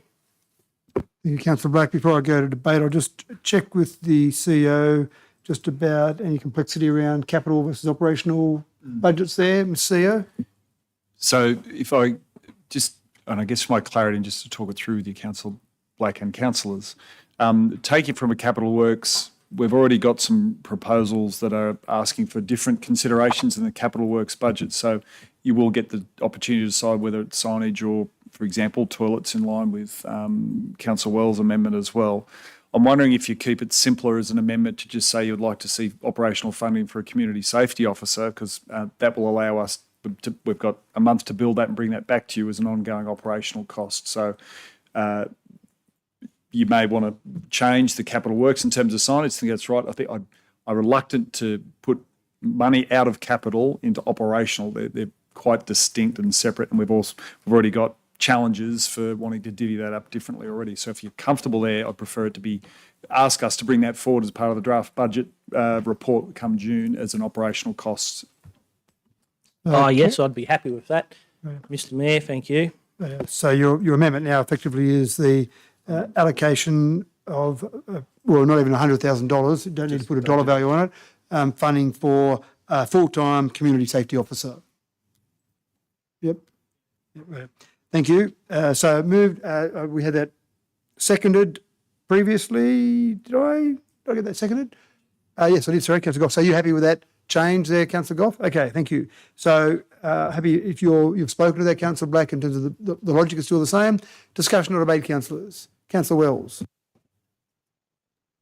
Thank you, Mr. Mayor. Look, I would absolutely support this amendment. I think that in all the work that we've done over the last couple of years around the Community Safety Action Plan and this type of position that would align with that, I think, and knowing the details that where other councils have had, and what Councillor Black has said, where other councils have had a community safety officer, that this works in their areas.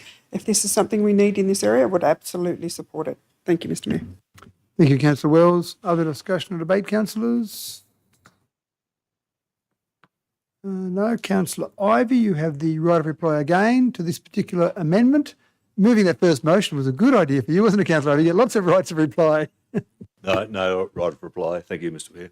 Thank you. Okay, so we have the amendment before us. Point 6 on the points there, essentially finding the funding for a community safety officer. Words to that effect? Yeah. Okay. Okay, all those in favour? Against? Oh, sorry. I'll just get that again, Councillor Mann, just the slight delay there. In favour? Yes. Okay. Thank you. Against? Declare that carried. Thank you, councillors. Now, back to the original motion. We're still up to point 1 to 6 now. Councillor Black. Thank you. Just another amendment. This one will be to move the $100,000 a year per year for the next 4 years, the forward planning there, off, was it general signage, onto street tree planting. Okay. Have someone second that, please. Thank you, Councillor Etheridge. Councillor Black, you wish to speak to that? Thank you.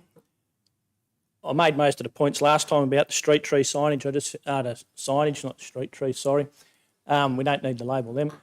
About the signage, how I just think it's not what we're all about. We can do things, they're going to get replaced anyway as they need doing. We've said that. We don't need to update everything.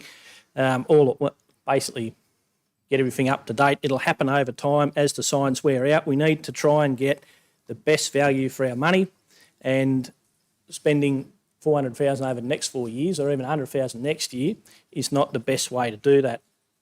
So planting trees, we all know that we need to plant more trees to mitigate against the heating climate, and there's never enough money for that. We know that a few years ago there was $660,000, I think, in the street tree planting budget. That got taken out.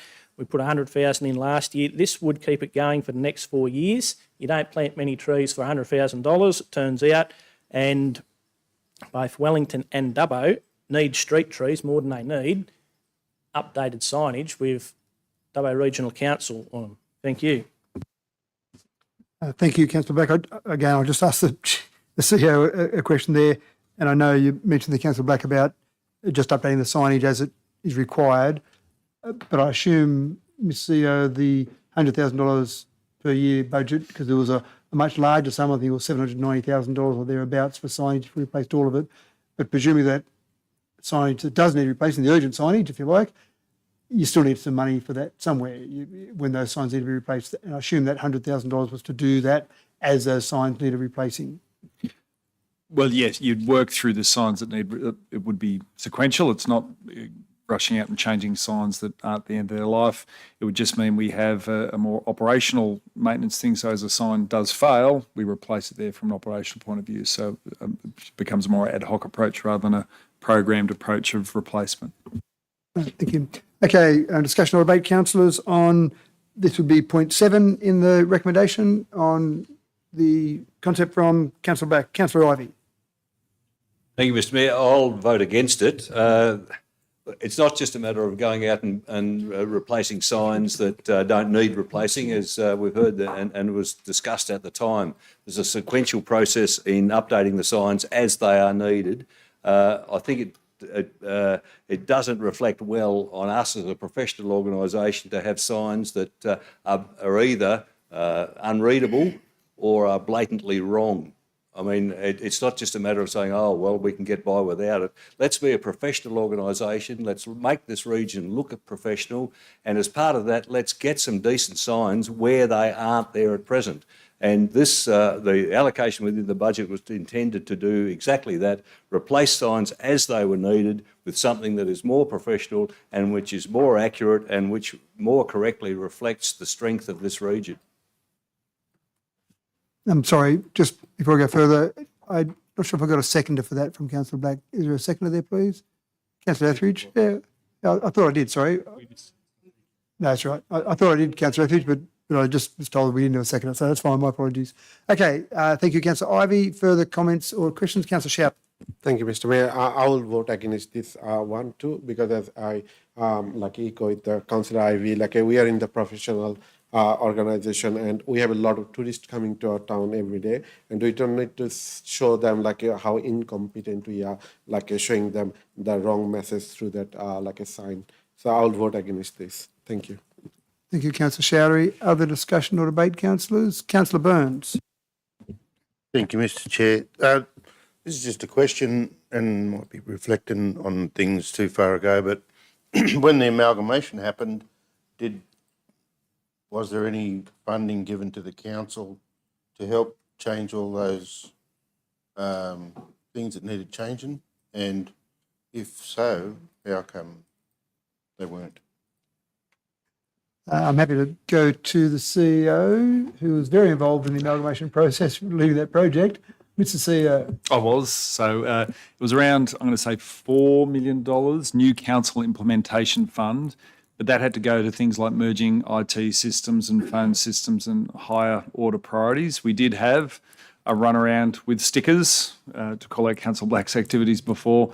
A lot of them have fallen off since that time. So there was some replacements of sign in key areas like admin buildings and what have you, but a lot of the other signs that we saw through the sign audit may have had a sticker at best or weren't addressed as part of that, just because there was higher priorities with that new council implementation fund.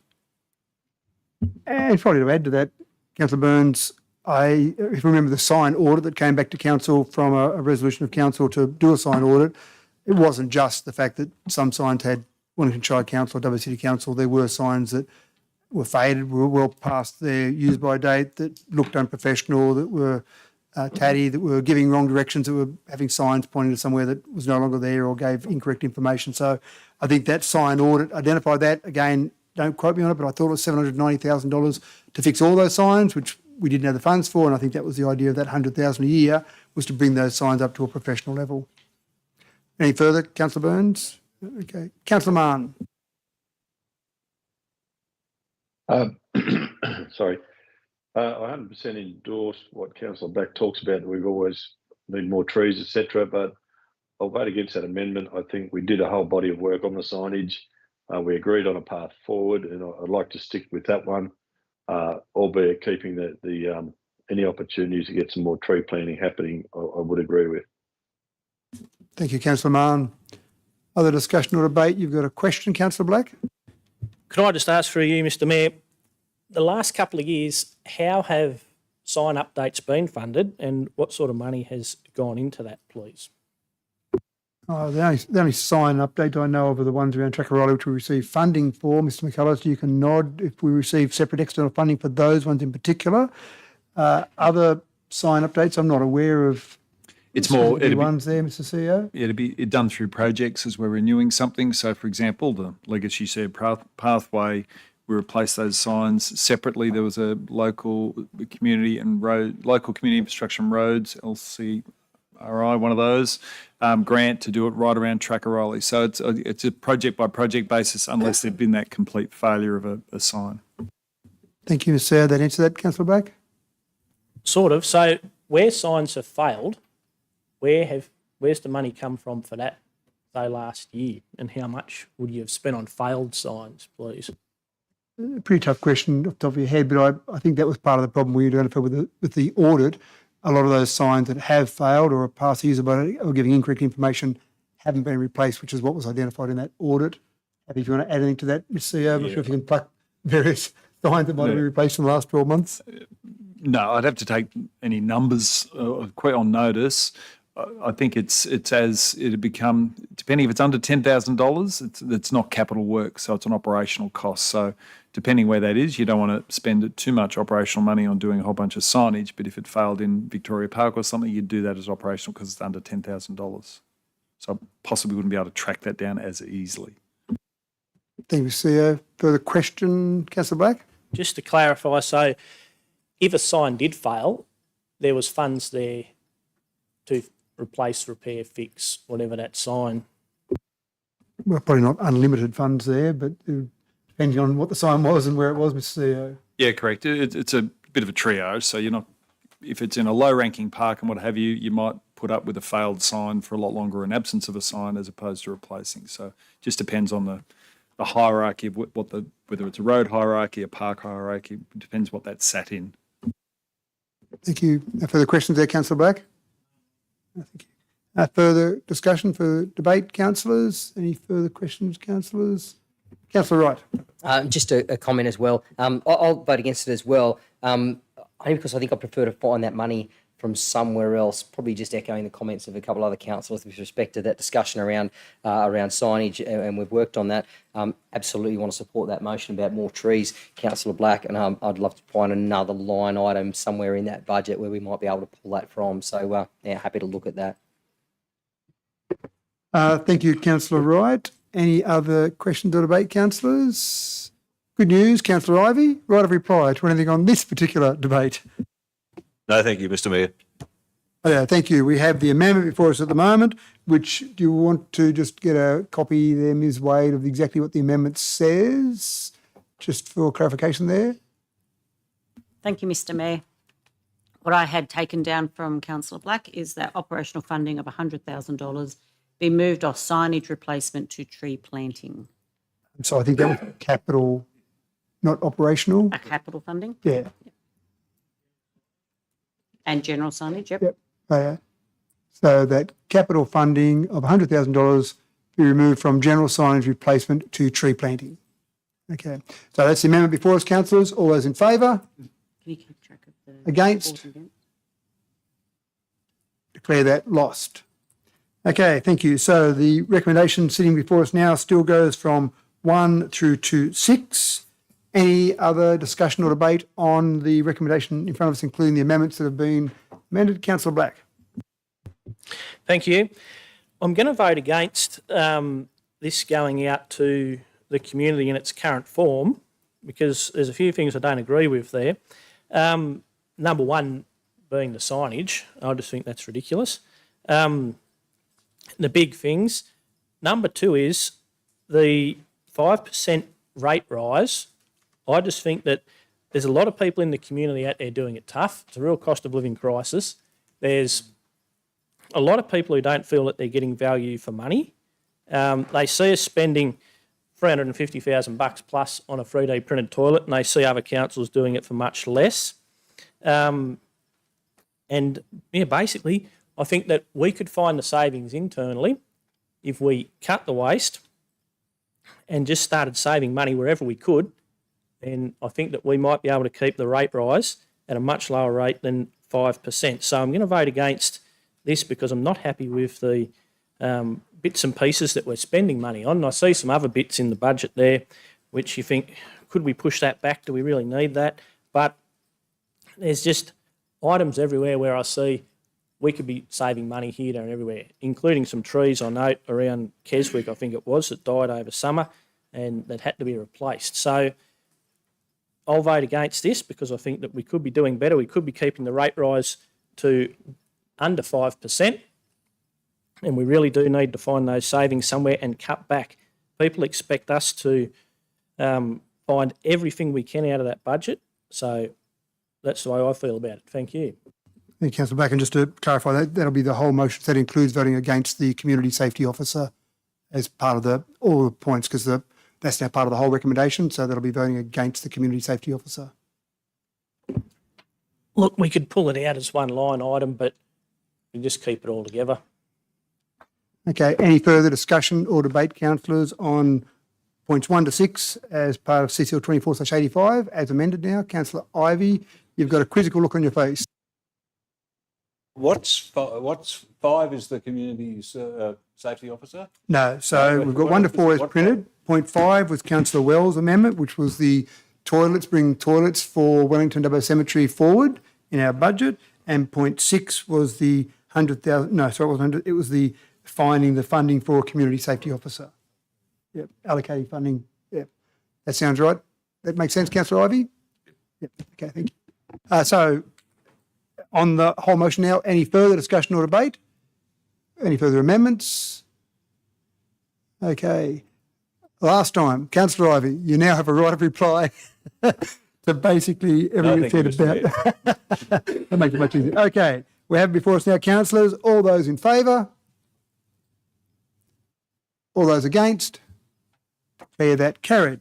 Thank you, councillors. CCL 24/86, Organisational Sustainability Review and Improvement Plan. Have someone move that way, please. Thank you, Councillor Wright, seconded by Councillor Goff.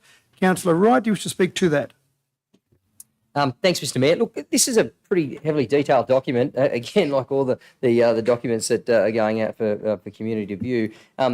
This is a great example where council is looking to trim the fat, and we are looking to find efficiencies within the business across all facets of the business, not necessarily just handpicking particular items and trying to save a few bob here and there. So absolutely encourage community to have a look at this document and understand the work that council is putting in. I know Councillor Black's previous point with respect to rate rises. I know there's another 9 councillors here that stand before me that we'd love not to increase council rates, and certainly that's one of the last things we'd like to be able to do. But as everyone, again, as Councillor Black says, a lot of people in the community hurting. Well, council's hurting as well, and I'd hate to be in a position where we'd have to cut services because we just didn't have enough income to come in, or enough profit or cash flow to maintain the business as it stands. So, again, welcome community feedback on this document, and certainly welcome feedback from anyone who might have ideas on how they think council might be able to save a few extra dollars at any time in the future. So, yeah, happily I'd support the document. Thanks. Thank you, Councillor Wright. Councillor Black. Thank you. I'll give an example of where we can save $2.7 million, and that was with the funding of the Wiradjuri Tourism Centre, with the $2.2 million plus another $500,000 in foregone interest. This document mentioned about special rate variation, one of the other options out there, but it's not planning on looking at that.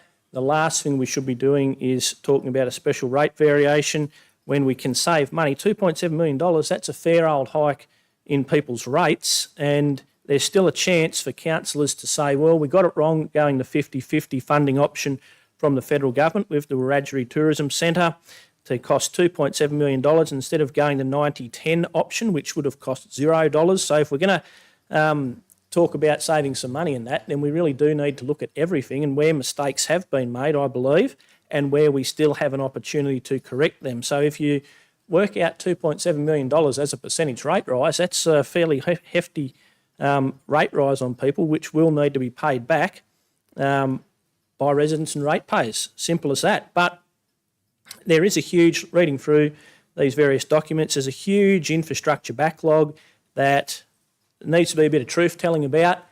The state government really didn't do what they should have done in the amalgamation. They really should have provided the money required to bring all of Wellington's infrastructure up to standard, and the asset renewals, that never happened, and now we find ourselves in this position. So the more pressure we can put on the state government to provide the funds, that's what we need, because otherwise we're just getting further and further and further behind, and that's why we're looking at 5% rate rises and things like that. And that's the truth. There's no way around that. That's what happened. Thank you.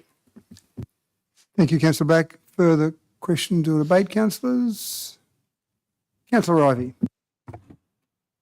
Can I just say that I disagree with a lot of what Councillor Black just said.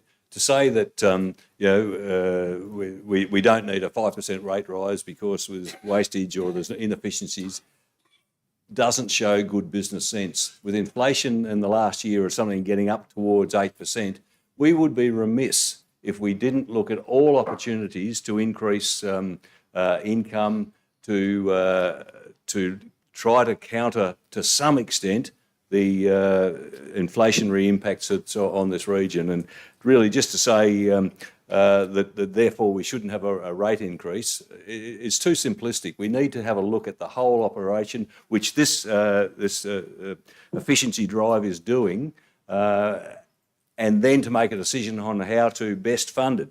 You don't start out with saying, no, well, we're not going to have any rate rise, and then we're going to look at what we can do. You look at what we can do, you look at the options, and then you decide on how best to fund the situation. And I take Councillor Black's point. Yes, I think we should be putting a lot of pressure on the state government. We absolutely should. And I'd love to have some conversation with Councillor Black as how he suggests we could do that, because he really has got some very good inputs into the state government, and I'd like to see how he's helping this council achieve that. Thank you. Thank you, Councillor Ivey. Further questions or debate, councillors? Councillor Wells. Thank you, Mr Mayor. I would have to say that I actually disagree with the comments about the Wiradjuri Aboriginal Tourism Centre. I know that the choice in the past was to go 90-10 or 50-50, and we went 50-50 way. However, I do believe there is still significant cost to Dubbo Regional Council if we went 90-10. Those costs, either way, are going to be hitting Dubbo Regional Council anyway, and I think that we've been waiting for far too long for the Wiradjuri Aboriginal Tourism Centre, and the work that we need to get that finalised, I think was a good decision. Thank you. Thank you, Councillor Wells. Any further question, Councillor Black? Just for you, could I, for you to the CEO or someone in the know, what would be those costs if we did go with the 90-10 grant funding operation to council? Because my understanding was for the Wiradjuri Tourism Centre, my understanding was that it would be $0 cost to council. Thanks. Thanks, Councillor. Back to Mr. CEO. So you'd be saving upfront capital costs. So the 90-10 was about the capital build. With the 90-10, it had to be led by a First Nations Aboriginal organisation, and therefore that that hasn't been solved yet. That will be complex. So there'd be still asset management, asset maintenance. We wouldn't be farming that off to another organisation. And then there'd be, depending on the complexity of the arrangements with a First Nations provider of the service, there would be operating costs, but I couldn't quantify those because we haven't gone down that route yet in terms of an operator. Sorry, and further on the 10% on a capital perspective, there's every possibility that we might end up funding the 10% as well if there was a First Nations organisation that didn't happen to have the spare $1.5 million sitting around in loose change. No, I think what the original premise was that the $5 million of Create New South Wales would make the 10% contribution. But again, that's with council, so we'd have to have there'd be some legals and what have you to terms of crystallise what that formal arrangement would be. We haven't done that to date. Yep, my apologies, you're right. Thank you. Thank you, Councillor Black. Anything further, councillors? Any further questions or debate, councillors? No, Councillor Wright, you have a right of reply to anything that was said in the debate, not any new information. No, I'm fine, Mr. Mayor. Thank you. I certainly won't enter the debate with regards to that Wiradjuri project. That's far too detailed for us to have a discussion in relation to the particular item we're talking about here for now. So thank you. Thank you, Councillor Wright. We have that before us at the moment, councillors. All those in favour? Against? Declare that carried. Next item, CCL 24/87, lease of 139 Darling Street to the Macquarie Conservatorium update.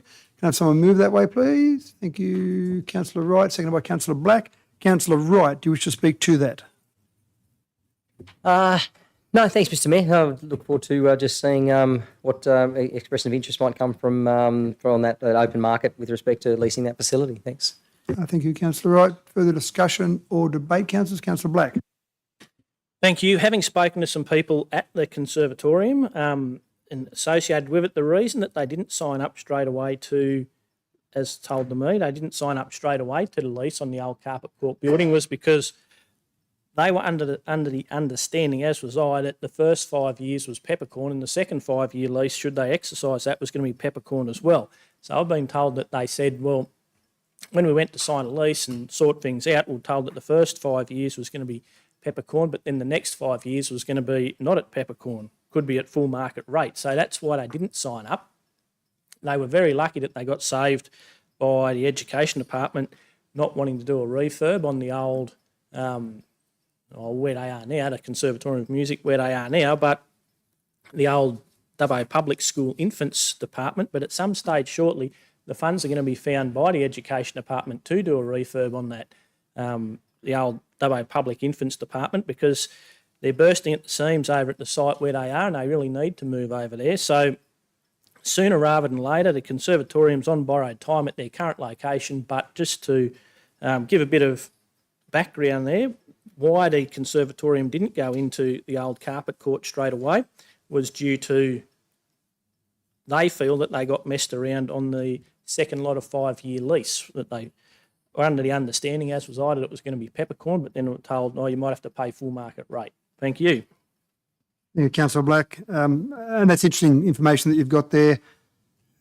What I'm intrigued about is that we had a resolution on 27th of April 2023 that Council delegated the CEO to have the conservatorium occupy 139 Darling Street at a peppercorn lease for a period of 5 years with an option for additional 5-year term.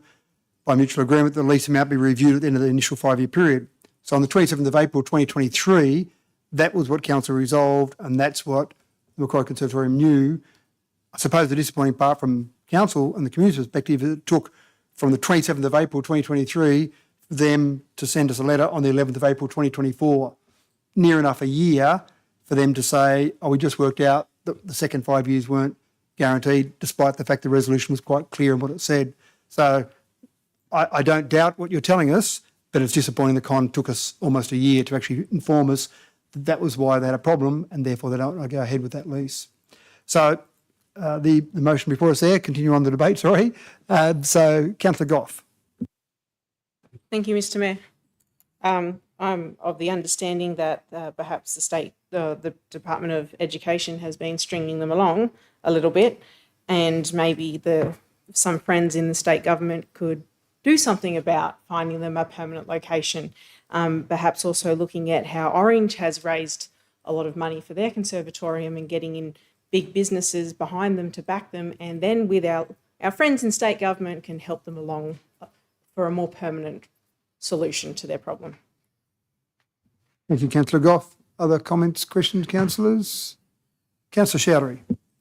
Thank you, Mr. Mayor. I'd like to make a comment, like when the con was like in crisis, and like my fellow councillor and I all voted for they get that paper con lease, but as you mentioned, like they took a year to notify us, and when every councillor and council working hard to saving money, so 1 year we lost like that range. That is a little bit disappointing to me. Thank you. Thank you, Councillor Chowdhury. Further questions, debate, councillors? Keeping in mind that the resolution at the moment is not so much specifically about the con, but is about basically putting that particular building on the market for commercial lease, which is a decision of council, which, if that is resolved as a decision of council. Any further questions or debate, councillors? No. Councillor Wright, you have the right of reply to anything said in the debate. No, thanks, Mr. Mayor. I've scared you off now, haven't I? All right, councillors, we have that before us now. All those in favour? Against? Declare that carried. Next item, CCL 24/88, delegation of authority to Standing Committee Draft Infrastructure Contributions Plan North West Urban Release Area. Can someone move that way, please? Thank you, Councillor Black. Seconded by Councillor Wright. Councillor Black, do you wish to speak to that? Oh, only just to say that this looks like a pretty good resolution, and it'd be good if everyone supported it. Thank you. Thank you, Councillor Black. Any other discussion or debate, councillors? There being none, I'll put that. All those in favour? Against? Declare that carried. Next item, CCL 24/89, bulky waste service to community. Someone move the recommendation, please. Thank you, Councillor Wells. Seconded by Councillor Goff. Councillor Wells, do you wish to speak to that? Thank you, Mr. Mayor. This is an interesting topic of what we might move to in terms of what happens now, which I understand is the zone base where people put their bulk waste out and it's collected once a year. And we'll move to a new process where you could do, I think what I'm hearing is a click and collect. So it's really interesting opportunity to have a look at the way the community can have their bulky waste collected going forward. We all know that it can be quite problematic to have lots and lots of waste out on curbsides when it's curbside pickup. And we also know that lots of people like to drive around and select items out of those curbside waste pickups, which I don't see a problem with actually, because one means rubbish is another means treasure. So just it's an interesting change, and I'll be curious to see how we go with this. Thank you. Thank you, Councillor Wells. Discussion or debate, councillors? Councillor Chowdhury. Thank you, Mr. Mayor. I will vote against this because it's a good initiative by council. Definitely there's a presentation by Jamie, but I will vote against because I think it will put committee extra pressure because they need to think when their term will become a 6 or 7 zone and they need to contact with council, have to wait. Rather than I prefer the current model to come to the once in a year, they put their rubbish on the curbside, and as Councillor Wells said, if some people maybe look for furniture and they collect from there, but it will be challenging for them to look for everywhere when the zone will be specific to come. So for the community benefit, I'll vote against this. Thank you. Thank you, Councillor Chowdhury. Discussion, Councillor Wright. Thanks, Mr. Mayor. Question. Look, I would assume that there's an ability for the community to order the collection of their waste online. There's obviously varying degrees of technological talent within the community. What other options are the community members going to have to be able to contact council to arrange for this click and collect type strategy? Thank you, Councillor Wright. To you, Mr. CEO. To Mr. Lobb. Through you, Mr. Chair, and thank you for the question, Councillor Wright. Understanding there are limitations within community and potential use of online systems, in addition to the online collection, we propose to also allow phone calls to be made and also walk-ins to the administration buildings where you can talk with relevant council staff to assist in booking that collection. Thank you. Thank you, Mr. Lobb. Councillor Wright, further? Just a question on cost. Am I right just to assume that as with the current process now, community members would get one collection for free and then pay for their second and subsequent collections? Is that right? Thank you, Councillor Wright. To Mr. CEO. To Mr. Lobb. Through you, Mr. Chair. That's correct. So currently the bulky waste is funded via the domestic rates, so it's not a free service. It is included in the domestic rates. You get one per year. The proposed change, it will remain at one per year for the first 12 months, the 12 months being the trial. And then subsequent years after that, depending on the results of the trial, we could look for additional services on top of that one service, which is covered by domestic rates, and there would be an associated charge after the initial first service. But obviously, just to be clear there, the first 12-month trial, you would not have the ability to go for a second service. That's correct, Mr. Chair. Thank you. Councillor Wright, further? Just comment. Yeah, look, I'm happy to support the trial for 12 months. Look, I've had a lot of comments with respect to the aesthetics of the current structure, whereby we've got bulky waste sitting on the sidewalk for maybe weeks at a time. I think that is unsightly, especially on those major entrance points into the city. Again, from a safety perspective, I think it'd be great to have it on those footpaths for a shorter period of time. And look, and I've spoken to people as well that maybe not have had the opportunity to get their bulky waste together and have it ready for council at the time that council allocates. So I think providing that bit of flexibility to community members also is a benefit. So yeah, happy to support it and see how a trial goes. So. Thank you, Councillor Wright. Further comments, debate, councillors? Councillor Black. Thank you. Yeah, I'll vote against it because I personally myself like going around as a bit of a bowerbird and picking up some great items off other people's curbside clean-up piles. And it seems to work well in town. Everyone seems to know when to put your rubbish out, and you go around and have a bit of a scavenge, a scrounge, and get a few collectibles. But I think look, a lot of people, they just know how it works. They know how the system works. You put your rubbish out when everyone else is putting it out. It gets collected, take a bit home, and it seems to work all right. So won't upset the apple cart, and I'll just vote to keep it going the way it is. Thank you. So do you want to declare a less than significant non-pecuniary interest on the scavenger side, Councillor? So, Councillor Goff. Yes, members of my family like to do the similar thing. Storage shed full of chairs. I have had comment from someone who works at Orange Council and thinks that Dubbo does it 10 times better, and was quite impressed how there was allocated times and people didn't put their rubbish out. What her opinion, didn't put their rubbish out too far ahead, and that how council staff came by swiftly and picked it all up. So I tend to agree with Councillor Black, not often. So I'd like to keep it as status quo. Thank you, Councillor Goff. Further discussion or debate, councillors? Councillor Mann. Just a question with the narrowed time frames for pickups. I would envisage there's going to be a fair increase in the amount collected by the contractors. Obviously, will be taken back to our tip and sorted accordingly. But is there any comment on that from a volume point of view? So any comment? Given the fact that it won't be out there for as long for people to go and have a pick over. Yeah, so basically might increase the volume above what we've been collecting in the past, Councillor Mann. I'll go to Mr. CEO, to Mr. Lobb to see if there's any data on that. In terms of presentation volumes, yes, it will increase. When we speak about material going to landfill, it will not increase because the material that is collected by scavengers, collectors, term them as you will, is recyclable products. So that product will be in turn recycled and then put back into the respective markets. There is data, but I'll have to take it on note and I can provide that back to you with some more certainty to show presentation rates do not increase when transitioning across to a click and collect. However, yeah, I'll take that on note and I'll get that back to you, Mr. Martin.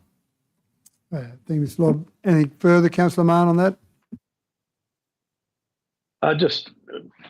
Councillor Goff mentioned another facility in our region.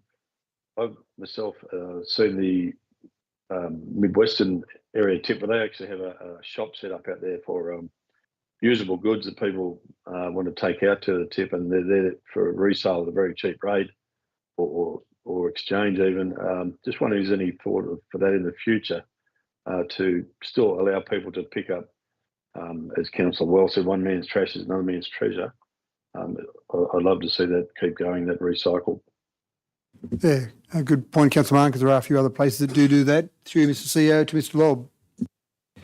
Thank you, Mr. Chair. Yes, very good point you raised, Councillor Mann. So Council are currently generating a waste strategy and an implementation plan. As part of that plan, tip shops are to be introduced at both Wylandra and Wellington waste facilities in the near future. I know it is an appetite of community and has been for a long time. In respect to that waste strategy, we're also doing master plans for both facilities. So we just want to get all our ducks in a row, and then when we introduce or when we adopt or endorse or provide this information to council, then we'll be able to make the relevant steps, and tip shops are well and truly part of that plan. Yeah, thank you, Mr. Lobb. Councillor Mann, anything further? No, thank you. Thank you. Any further? Councillor Burns, I think you put your hand up a second ago. Thank you. I will. What I was going to say is I'm going to vote for this because it's only a trial and it's 12 months. 12 months goes quick and you want to find out, you can't guess. So let's trial it. I'm going to vote for it. Thank you, Councillor Mann. Any further? Councillor Wright, sorry, Councillor Wells, you can ask a question, and Councillor Wright, you can ask a question then as well if you like, because you moved the motion, Councillor Wells, so you spoke to the motion initially, but you can't speak, you can't make a comment, but you can ask a question.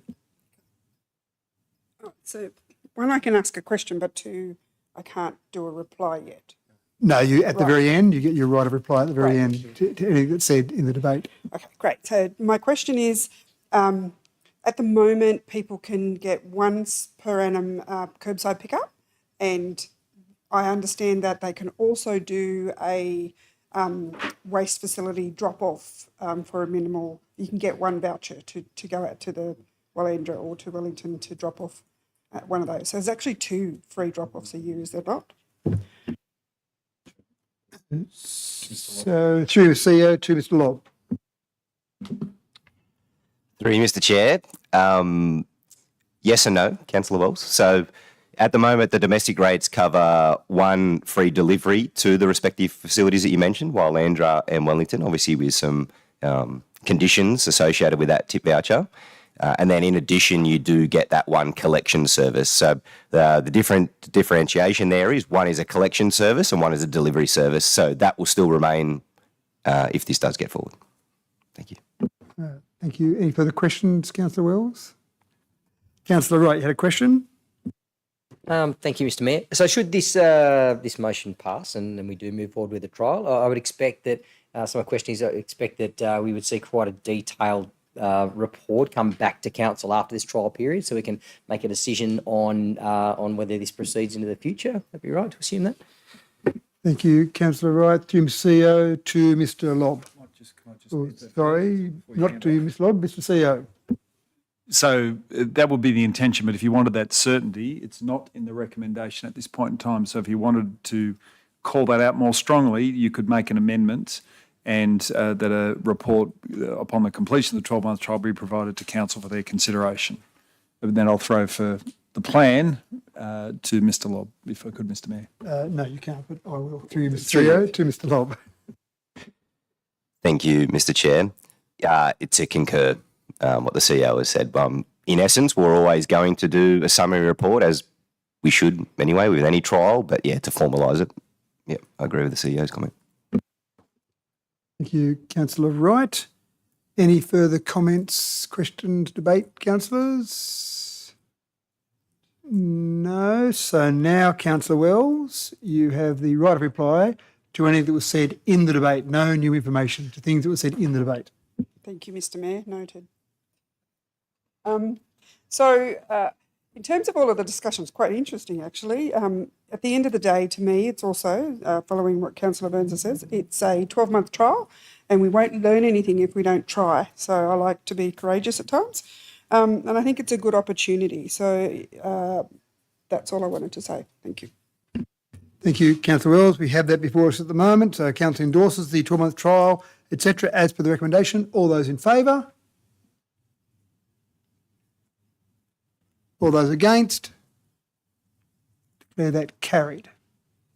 Okay, thank you, councillors. Moving on to the next item, CCL 24/90, Outcome of Expression of Interest 2024 Dream Festival. Councillor Chowdhury. Thank you, Mr. Mayor. I have a alternative motion.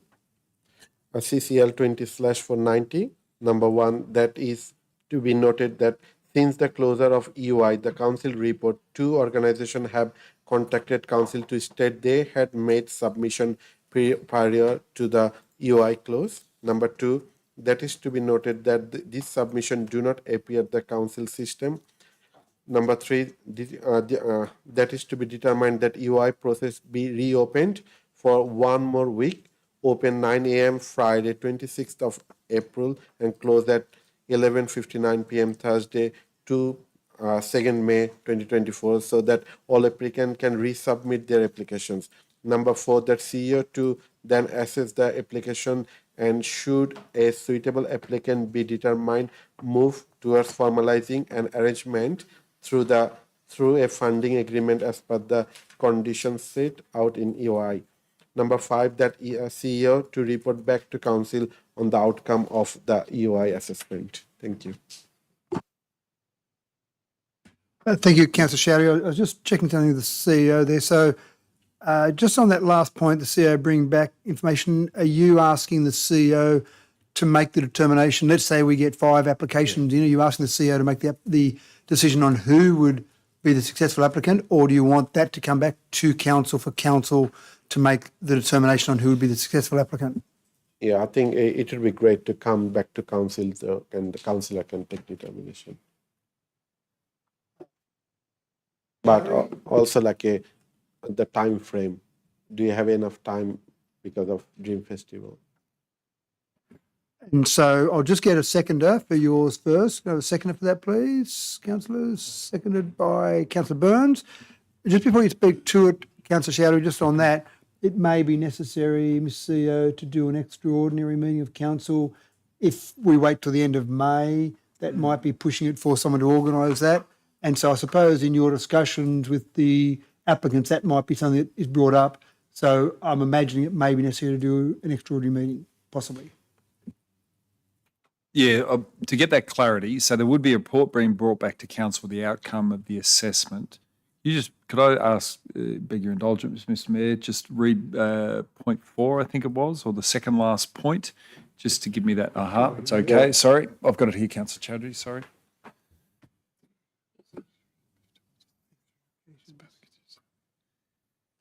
Yeah, so if I read that correctly, I could move toward formalising the arrangement. So that's moving towards, so that's action as per, but then I bring a report back to council on the outcomes of the OI assessment. So the risk is that if I wait for approval for council, it will be starting to eat into the ability of a community group to deliver. So if you wanted that clarity and council wanted to have that direct oversight, we could clarify point 5 and add at an extraordinary council meeting if required in early May. It's Councillor Chowdhury, as I'm reading point 4, The only question I have is that is really saying that the CEO assesses the applications, which mean the CEO would make the decision, the way I would read point 4. And that may be your intention, which is fine. I'm just not sure if you want the CEO to have that responsibility or you want councillors to have that responsibility. Mr. CEO, you want to add something to that? What we could, just in light of another resolution of council tonight, is you gave delegated authority to the standing committee in May. It'd be tight, but we could do that with a close and get that report to that standing committees in May. It'd be a push, but we could get it there. The closing was the 3rd of May, I think you had there. Yep, midnight on the 2nd of May. But the papers don't go public till Monday, so we'd have the weekend to polish that. So councillors, you would not get it till the public gets it is all. So normally we like to give you a couple more days. So if that is a requirement of council, we could aim for delegating authority to the standing committee as part of point 5 and review it that way. So, and then that next meeting, obviously in May, the next committee meeting is the 9th of May. Yeah. Yep. So that should realistically give hopefully enough time. It's only really delaying that by a couple of weeks for someone to be able to deliver the Dream Festival. If I may. So, Mr. Arms, would you like to add something to that? Just, you haven't got anything booked for that weekend, hopefully. You haven't got anything booked for that weekend. No, I have to make some alternative plans. It's just, I would just say that the EOIs will be lodged over the course of this coming week following that motion. I think we would need to assess the application, but also talk with the potential applicant / applicants and work through the process. Do we feel comfortable going forward with them? Not just based on their application, but based on a forthcoming interview as well. Not a formal interview, but a discussion around, and then a formalising of the funding agreement. And I think at that point we would seek to come back to council and report. So I would say that similar to what the mayor said, I would read number 4 as being that the CEO make the determination and then report back that determination to council. So, Councillor Showery, just something else there to consider. Sorry to be playing with your motion so much, but maybe another option would be, obviously we know there are 2 organisations who submitted, but for a variety of reasons they didn't proceed. Maybe we don't need to give a full week. Maybe we could shorten that time frame down to have it close maybe on Monday at midnight, for example. Presumably they shouldn't need a lot of time to put it in because we've already had it open for a period of time. So if those 2 and any other organisation that's been considering this, they probably don't need a lot of time, and that might, Mr. Arms, give you a bit more time to be able to assess and talk to those organisations and then be able to get it back to the committee meetings on the 9th of May. That might give you a little bit more time. How does that sound? And again, I'm not trying to put words in your mouth, Councillor Showery, but that might be a solution. Mr. Arms, to you first. Am I correct in saying, Mr. Mayor, that we'd provide recommendations to the committee's meeting in that second week of May? That would still be where I think we need to go to give them enough time. So still aim for 9th of May. Yeah. But if Councillor Showery brought back the time frame slightly to make the applications closing not on Thursday next week, but maybe making them close on, say, Monday at midnight, as an example. And again, Councillor Showery may not want to do that, but then that would at least give you from Tuesday to do that assessment, talk to those applicants that might come in to be able to then get the information through to the committees the Thursday week. So do you mean close Monday coming? Yeah, rather than give a full week, as Councillor Showery suggested, basically give from tomorrow through to Monday night. You've got the weekend, you've got Monday, and then get it submitted by midnight on Monday. I think that could work. Yes. So, Councillor Showery, are you comfortable with that? Yeah, but I have a question, like then how we do the communication with the community, because we have a public holiday and then weekend. We do it Tuesday, Wednesday. I suppose a couple of things there. We know there are 2 organisations who have submitted, so obviously we'd communicate with those 2 directly, and then obviously be some media we do on Friday, just in case there were any other ones that didn't get caught up by that. And the reality is here, there are only 2 that we know that were interested so far. They've had the month to be able to go and submit that. It's unlikely someone's going to come out of the woodwork, but we'd still do some publicity on that on Friday. Yeah. You could go to Tuesday midnight if you felt more comfortable with that. That'll probably give Mr Arms enough time. No, Monday? Monday midnight. Okay, so playing around with your resolution there, your motion there, if you change that to Monday midnight, so that would be Monday, No, that 11:59 Monday. the midnight. 29th of April. Yeah, 29th of April. Yep. And then add an extra point on there to say that the committees have delegated authority to make this decision. The committee will be delegated to authorize this decision. Yeah, that's right. And the exact wording of that, I'm sure Ms Wade will provide to me in a moment. So if council are comfortable with that, we'll get the wording exactly there. But essentially, in simple terms, it would open up the EI process to allow people to submit till Monday midnight, and then the committees, we would make the decision about who of the applicants put it in would be awarded the Dream Festival. So if you're comfortable with that, and again, I'll get the exact wording from Ms Wade, but just to save time, if you're comfortable with that, Councillor Chowdhury, you had a question, Councillor Wright? Yep, Councillor Wright and Councillor Wells had a question. Just with respect to tomorrow being a public holiday, when would we expect that portal to be open, and when would we expect those couple of bodies we're talking about to be formally notified, considering that public holiday tomorrow we potentially lose? So I was assuming that Friday things would happen. Again, not sure when the portal would be opened again, but Friday morning, I'm assuming it's first thing, Mr Arms, and then we'd notify those two applicants previously. We've got the engine running, so it's ready to go, just depending on the direction given by council tonight. So first thing Friday morning, it will hit go and make contact with the two applicants that we know of and advise them of the conditions and closing time. So if that answers that question, Councillor Wright? Yes.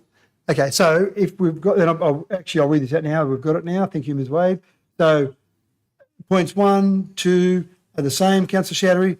And point 3, we determine the EI process be reopened, opened at 9 a.m. Friday, 26th of April and close 11:59 p.m. Monday, 29 April, so that applicants can resubmit their applications. The CEO then assess the applications. Should a suitable applicant be determined, move toward formalising the arrangement through a funding agreement as per the conditions set out in the EIO. Point 5, the CEO to report back to Cultural and Community Committee to be held on 9 May 2024, the outcome of the EIO assessment, and the council delegate authority to the Cultural and Community Committee to determine the successful applicant. Is that what you meant to say? Yeah. Excellent. So can I have a seconder for that, please? Thank you, Councillor Burns. Now, just before I let you speak to that motion, Councillor Chowdhury, I just want to make sure there's no other questions. Councillor Wells, you had a question there? Yes, I did, Mr Mayor. Look, I think we're making assumptions that there were only 2 applicants, and I think that's a risk. I think that if we're opening it up to say there were issues that the system had and that we need to promote that well, having a public holiday tomorrow and then expecting the promotion Friday, Saturday, and then close Sunday and then close Monday night. I just think that's a short time frame. I know that we're trying to get it sorted. I just worry about we don't know what we don't know. We don't know if there was more than 2. You know, that's an assumption and it's a risk. So I'm just a bit concerned about that. I want us to go back out very transparent to community to say we had an issue with our system. We're opening it back up for X amount of days, and we need you to put your applications in, and please contact us if you're having any issues with the system. I'm just a bit concerned. Thank you. I'm just here asking, so take on board your points there, Councillor Wells, and I'm just saying to Mr Arms, maybe if we went to Tuesday midnight and you're looking at me, Mr CEO, to say, what are you doing? Well, yeah, we've got a day to do it. We can be done. And the other alternative is, and again, what the original proposal from Mr Arms and his team was that I effectively entered the agreement and with the successful EOI, and then we report back to council, which gives the applicant time to kick on with their planning, and we report back to council, so it's a public decision. So the only concern that I would have, Mr CEO, is it puts a lot of pressure on you as one individual rather than the body of council making the decision about Dream, given the fact that it's a controversial issue and a contentious issue. personally, I would think that would be unfair to you. I know that Heavy wears the crown. Wears the you're, crown. you're a very dedicated public servant and would Thank you very take on that burden. But I personally would feel that would be unfair on you, given the fact that it is out in the community, and I would hate to see people then criticise you as an individual for making a decision. Why didn't I get it? And this other person got it, and that's because the CEO did this or whatever conspiracy they might come up with. Whereas a council group, Sure. that's the democratic process. So I take your point, but so doable. If we went Tuesday midnight, then again playing around with Councillor Showery's motion, 5 but PM. that's a little bit more time, Councillor Wells. I take It your is a little point. bit more. I'd probably be more comfortable with Wednesday, but then I'd be worried about the council staff having to get reports back and things like that. I just don't want to apply any burden, but I don't want us to continue on with assumptions because of the risks. So there could be an agency out or an organisation that put in an application and thought that theirs went through and didn't know. So that's why I think the promotion about Anyway, I'm embellishing. Sorry, Councillor Wells. And I've just, I think we've got, because of the ability to trace mouse clicks, I think we've got evidence there that was no one else, Mr. Arms, that actually tried to put in submission, apart from those two organisations. So with the tracing that you did, it's those two that we're aware of.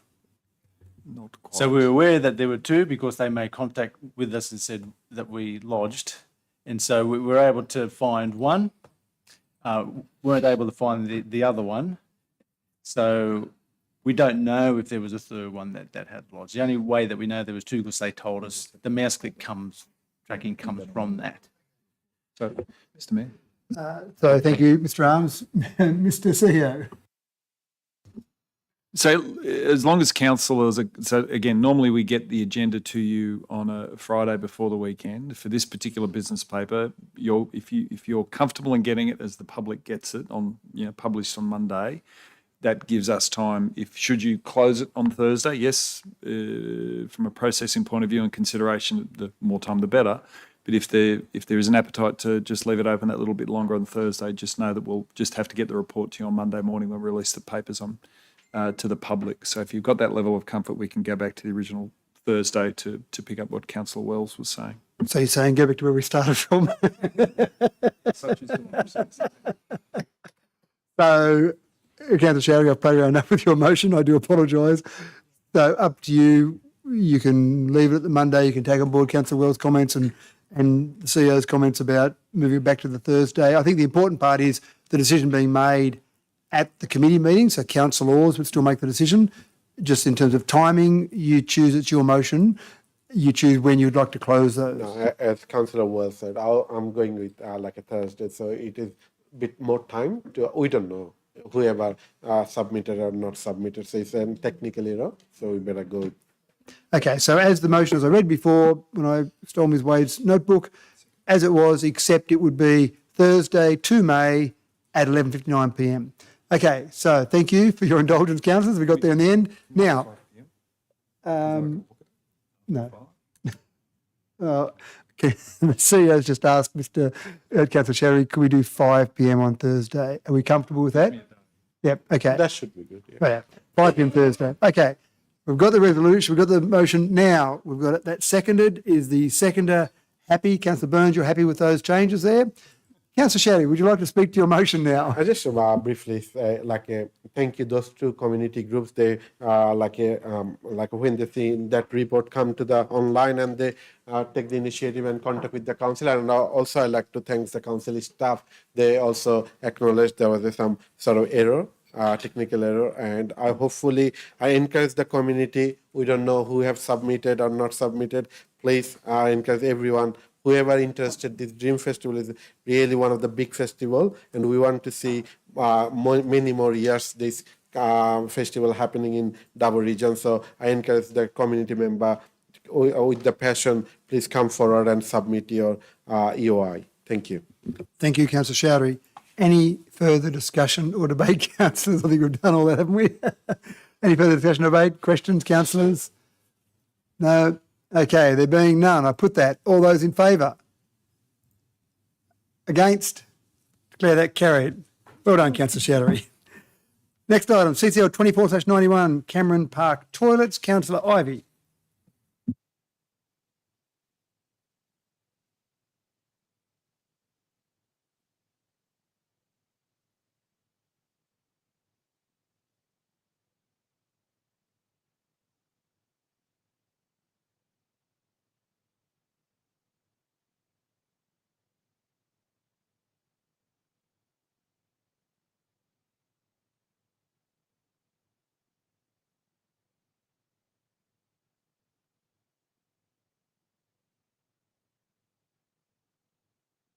Thank you, Councillor Ivey. Can someone second that, please? Seconded by Councillor Burns. Councillor Ivey, do you wish to speak to your motion? Thank you, Mr. Chair. Yes, look, I commend the staff for putting together the existing report for the options of expanding those toilet facilities. But I do just pick up on the fact that within the park there are two other toilet facilities, if you like, that are now no longer or are not open or available to the public, and they are at the cafe and cultural centre there near the children's playground, and the other ones are part of the library complex. And it just seems to me that in looking at the options, we should really include those two facilities to do some costings on it, to see whether it's feasible. Maybe it's not feasible. Maybe it's just not possible to incorporate them and make them available to the public. But I think we should, in putting it out to the public, include those two options, even if it's just to explain why they are not feasible. I would hope, though, that they would be feasible. I think a toilet facility down that southern end of Cameron Park, which is adjacent to the library or part of near the library building, that's part of the precinct where the museum is, and perhaps other development. I think it would be good to explore that possibility if those toilets there could be somehow reconfigured to be available for the public. Thank you. Thank you, Councillor Ivey. Discussion or debate, councillors? Councillor Black. Thank you. I agree with the second part of Councillor Ivey's motion, but I don't agree with the first part. And that being that building more toilets in Cameron Park hasn't been recommended by the staff in here. One of the things the staff did say is that the shortage of toilets basically comes when there's a coach that turns up. There's a complete lack of data on the actual need for the toilet facilities that we've been talking about. Are they swamped all the time? So without that data, I don't feel that I can do that. But I'd just like to point out a couple of things here. Other than that it wasn't recommended by the staff, I've been using this park each time I've been going through Wello of late just to check it out, and I found the toilet facilities quite adequate. I have not been there when there's been a coach there, and that seems to be when the problem is. The other thing is that this is just ad hoc. I remember when I tried to get $25,000 moved on to fixing Boundary Road in Dubbo out of a $5 million road spend, that it was, oh no, it's ad hoc, and virtually berated for it, not part of a bigger strategy and not part of the spending strategy, etc., irresponsible spending. But here we have Cameron Park. If we built another toilet block, it would become the most over-toileted park in all of Australia, possibly. We've seen that there's 9 toilets within 120 metres, plus another 2 at the cafe. The issue, like I said, appears to be when a coach turns up. Is it our job to be paying for facilities for people that come on a coach who, I'll read out the paragraph in a minute, but don't appear to spend a lot of money in Wellington? And I've got another solution for that. We've got zero data. It just appears to be on the whim of a councillor. Until we've got some sort of formal data, I really can't vote for it. And a community survey, that might come back in another month or so and say, oh, we need more toilets. Well, that'd be great, okay, but we don't have that at the moment. Councillor Ivey's had 2.5 years to bring this to council and done it right on the eve of an election. People might say that it looks and smells like pork barrelling, but that's up for people to decide themselves. But on the proximity to the election. But where are these buses going to park anyway? Mr. Arms sent us a good email there of where the buses could park. One of the things, though, is that if the buses, these tourist buses, actually parked at Wellington Caves, then there's a stack of toilets there and they'd be able to use the facilities out there. Now, the staff report says, from observations by staff and comments received back from the public since the construction of the new amenity block, the major issue is the time that people need to wait to use the facilities. This is exacerbated when a bus company pulls up and about 50 people wish to use the facilities. The question then becomes, at what level does council wish to provide public toilets? enough toilets to service the Wellington community, albeit sometimes of a short wait, or enough to cater for a busload of passengers that come with increased maintenance and cleaning costs for council and the community. From recent observations, very few of these passengers spend money in the town, with some bus companies even setting up their own catering for tea or coffee. So that's my concern really, is that an ad hoc spend, there may well be a great need for toilets in Cameron Park, but we don't have that data and the survey data to justify turning a public, like a change facility, into another few toilets or spending another couple $100,000 on that. Also, the failure to adopt my public toilet policy leads to this kind of ad hoc wasteful spending, potential wasteful spending, where people just decide they want to put toilets anywhere. And you might say, oh, but you voted for Councillor Wells putting a toilet in the cemetery. Well, yeah, I will, because there's no public toilet policy. Of course I'm going to do that. Ad hoc spend all you like, because there's no actual overarching governing toilet policy. I also note how this would be paid for. The sacred general signage budget, they wouldn't get a sign replaced next year, because that would go to, if we were to put in a couple of these toilet blocks proposed, if it came back that way, $100,000 would be used up on option one. The full $100,000 would be used up on option two. So suddenly the general signage budget is not all that sacred all of a sudden. I also note that the proposals are taking money from Terramunga Mine Reserve barbecues, $10,000, Victoria Skate Park, $28,000, and another one there, $64,000 from the Lions Park West Dubbo playground. If this is such a great idea that's needed by the Wellington community, I'm sure would support a redirection of funds from Wellington, projects in Wellington. We've got the leash-free area, $15,000. We've got Cameron Park lighting, $65,000. We've got the Mumble Shade Sale, $13,000. Tom Culkin Oval at Geary, $13,000. That adds up to $106,000. Then you've got the sacred signage budget of $100,000. That'd get you your $202,000 toilet. But we can't just have, no one can have everything. If it's such a very important thing for Wellington, then I'm sure the people of Wellington would be happy to see that money redirected. Also, there's a couple of roadworks that money could come from, or the civic admin building in Dubbo, new furniture there. But why should other people miss out just because maybe enough toilets weren't built in the first place at Cameron Park? That's probably more the issue. But the second part of Councillor Ivy's motion I fully support. We've heard about, or we've read in the report there, we're looking at $13,000 a year for cleaning of the additional toilet, plus another $5,000 for repairing vandalism. That's $18,000. Where's that coming from? We also have heard previously about Australia Day and Anzac Day. Lots of people, not enough toilets. That's 2 days of the year. You get Sam's Waste, say bring in your semi-trailer of toilets, park it there where a bus might park, and people can use that.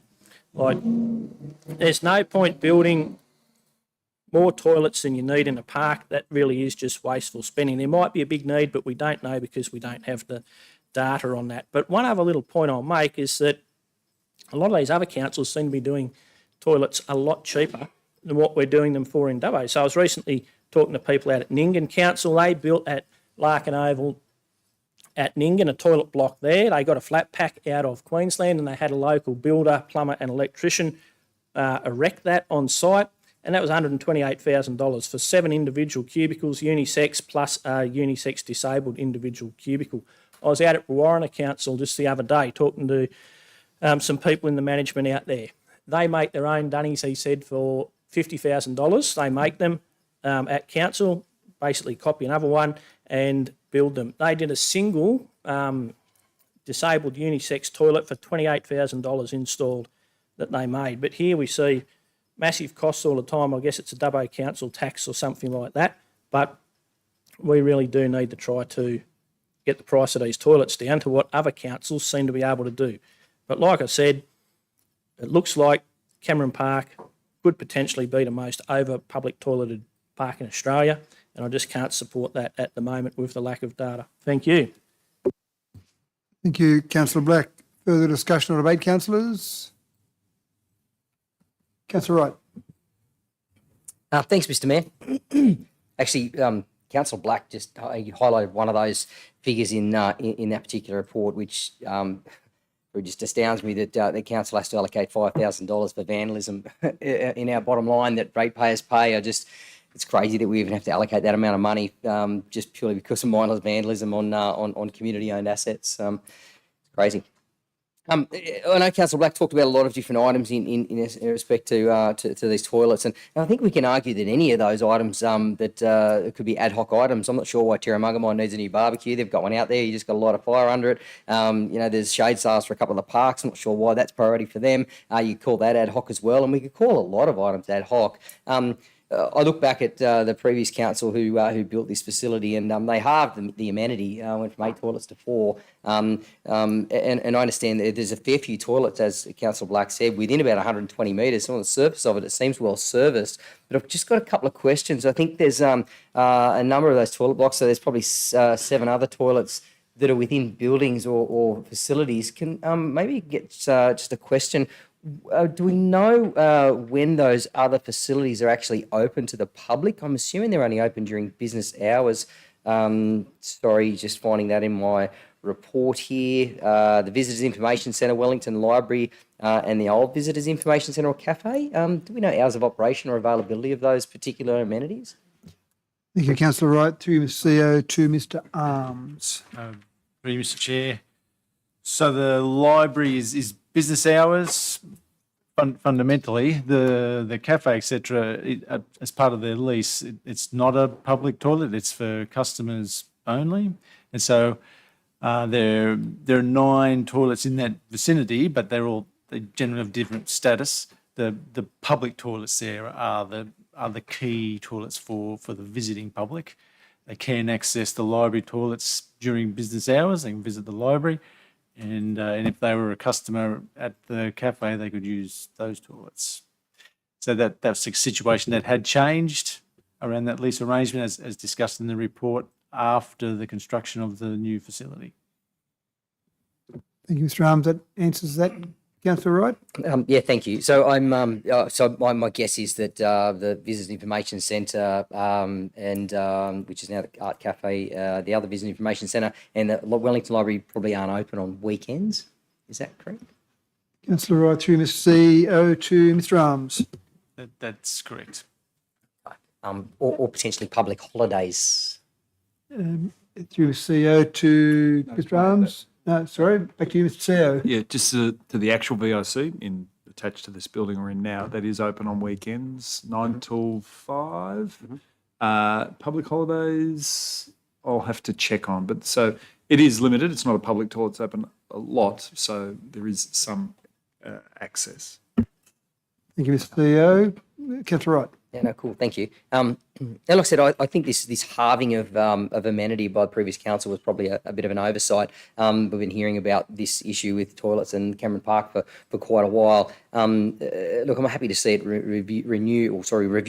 I guess what we're looking at again is just identifying some options to be put as part of the draft budget and operational plan. Again, we're not voting on any form of expenditure, but we're certainly looking at some additional toilets as part of that draft budget. So, look, I'm happy to support it on the basis of that. And certainly when it comes time for us to make some decisions about where our money gets spent is another. I did just find an article online there with respect to the toilet block that Councillor Black referred to, but I can see that that Bogan Shire Council received a cheque for $208,500 for a 4-cubicle unisex toilet block and some upgrades to the new canteen building. So I'm not sure how much we can read into that. Maybe some of it was for a toilet and some of it wasn't, but nevertheless, there's Point of order. Yes, just resume your seat. Thanks, Councillor Wright. Councillor Black, point of order. 10.23. Chairperson may permit a councillor who claims to have been misrepresented or misunderstood to speak more than once on a motion or an amendment for no longer than 5 minutes. To enable the councillor to make a statement limited to explaining the misrepresentation or misunderstanding. Councillor Wright just referred to a different toilet block that I was referring to from Bogan Shire Council that didn't cost $208,000. $20,000 or whatever it was and didn't include a canteen. I clearly said about a block of 8, 7 normal toilets and single toilets, 1 ambulant toilet there. That's what I was referring to, not one that included a canteen and 4 toilets. I'd just like to make that clear. Thank you. Thank you. Point of order noted. Councillor Black, thank you. Councillor Wright, you may resume. Thank you, and noted, Councillor Black. Thank you for that. But further that, yeah, look, happy to support certainly the that proposal of getting that draft budget, and we can have some discussions about how that might look from a cost perspective when the time comes. So, thank you. Thank you, Councillor Wright. Further discussion or debate, councillors. Councillor Burns. Thank you, Mr. Chair. Correct me if I'm wrong, but aren't we just deciding on whether or not to look into and see if it's worth opening the other toilets? And everyone's asking the questions before we vote. So I would say we're getting off track a little bit and we should put it to a vote. Thank you. So, Councillor Burns, the resolution or the motion from Councillor Ivey, the identified options for additional toilets be put to the committee as part of the draft budget and operational plan, and the option and costing of opening up the current toilet facilities of the library and the cafe and culture centre for the public be included as part of the draft budget and operational plan. So that's what's being debated. I won't enter the opinion about whether or not you believe it's getting off track. That's an entirely personal opinion. But there is a technicality that you've just raised there that you can actually move a motion that the debate stops and it'll be put to the vote. Now, for that to happen, there needs to be 2 speakers in favour and 2 speakers against. I don't think I've really got 2 speakers against at this stage, and so I'm happy to do it for the CEO. That's right. I'm sure it's. I haven't had this for a while, Councillor Burns, but you can move the motion be put. But I'm sure to move the motion be put, you need 2 councillors that have spoken in favour and 2 councillors have spoken against that. So my memory was correct, luckily. So I'll reject your motion if that was what you were doing, moving the motion be put, because we haven't had 2 speakers against at this stage. The only speakers have been Councillor Ivey, Councillor Wright, and now yourself. The only speaker against has been Councillor Black. So, but you still can make the comment that you think we should get on with it, but I won't take a motion, the motion be put. Well, I started with correct me if I'm wrong, and so you did. Thank you. Councillor Burns. Further discussion or debate, councillors? Councillor Chowdhury. Thank you, Mr. Mayor. I have just a question through you, Mr. Mayor. As Mr. Arms has mentioned, like a cafe is like a lease. So how are you going to open to the public? Thank you, Councillor Chowdhury. Mr. CEO, through to Mr. Arms. That would be a negotiation with the leaseholder. I think that's the pathway where that would occur. And that lease, I believe, still has some years to run, and so that would start and perhaps end with a discussion. So thank you, Mr. Arms. Councillor Chowdhury, further? Yeah, I have one more question through you, Mr. Mayor. So is leaseholder asking additional, like some sort of incentive to open up to the public? So is that come to the like a council for the resolution, or? Thank you, Councillor Chowdhury. To the CEO. No, I think what Mr. Arms was referring to, it has to be by agreement. So if they don't have to open it up for public, it's for their use. So they've got a signed legal lease, so it's in their hands. And I think Mr. Arms was referring to, we'll have a conversation as part of the resolution that, should it be so approved, we'll have that conversation with the leaseholders. Thank you. Further, Councillor Chowdhury? I'm good. Thank you, Mr. Mayor. Thank you. Further questions or debate, councillors?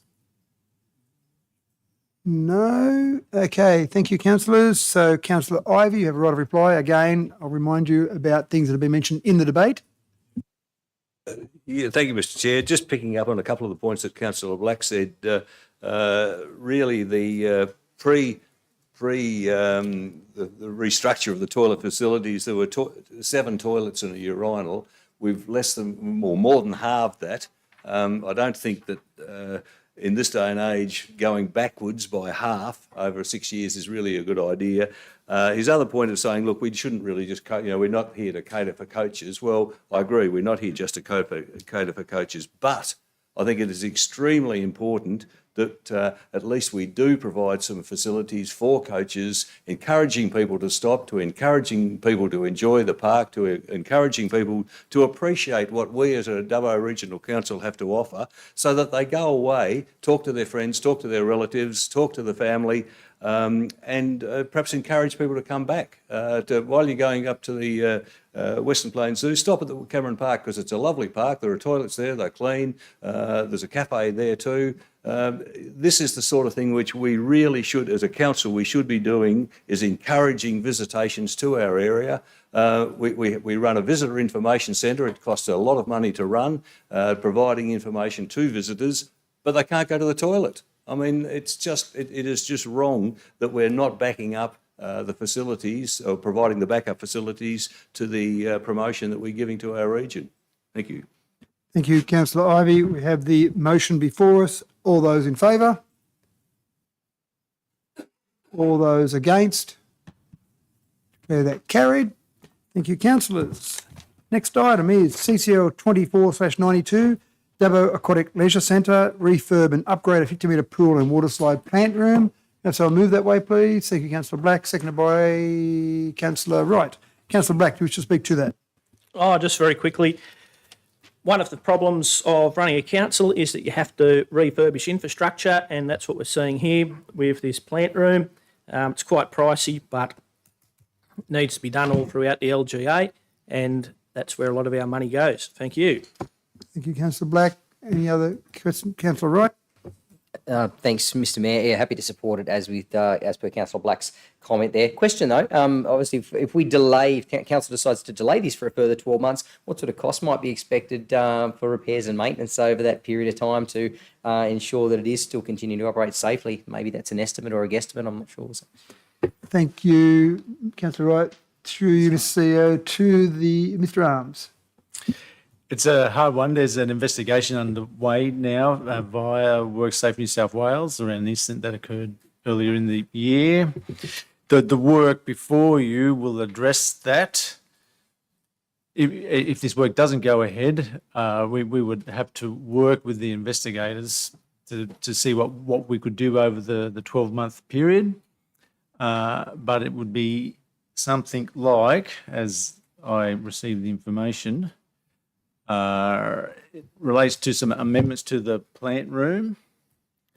So there's significant cost of undertaking the works. However, this is a significant offset by identified capital works costs over the 4 years, so $413,000.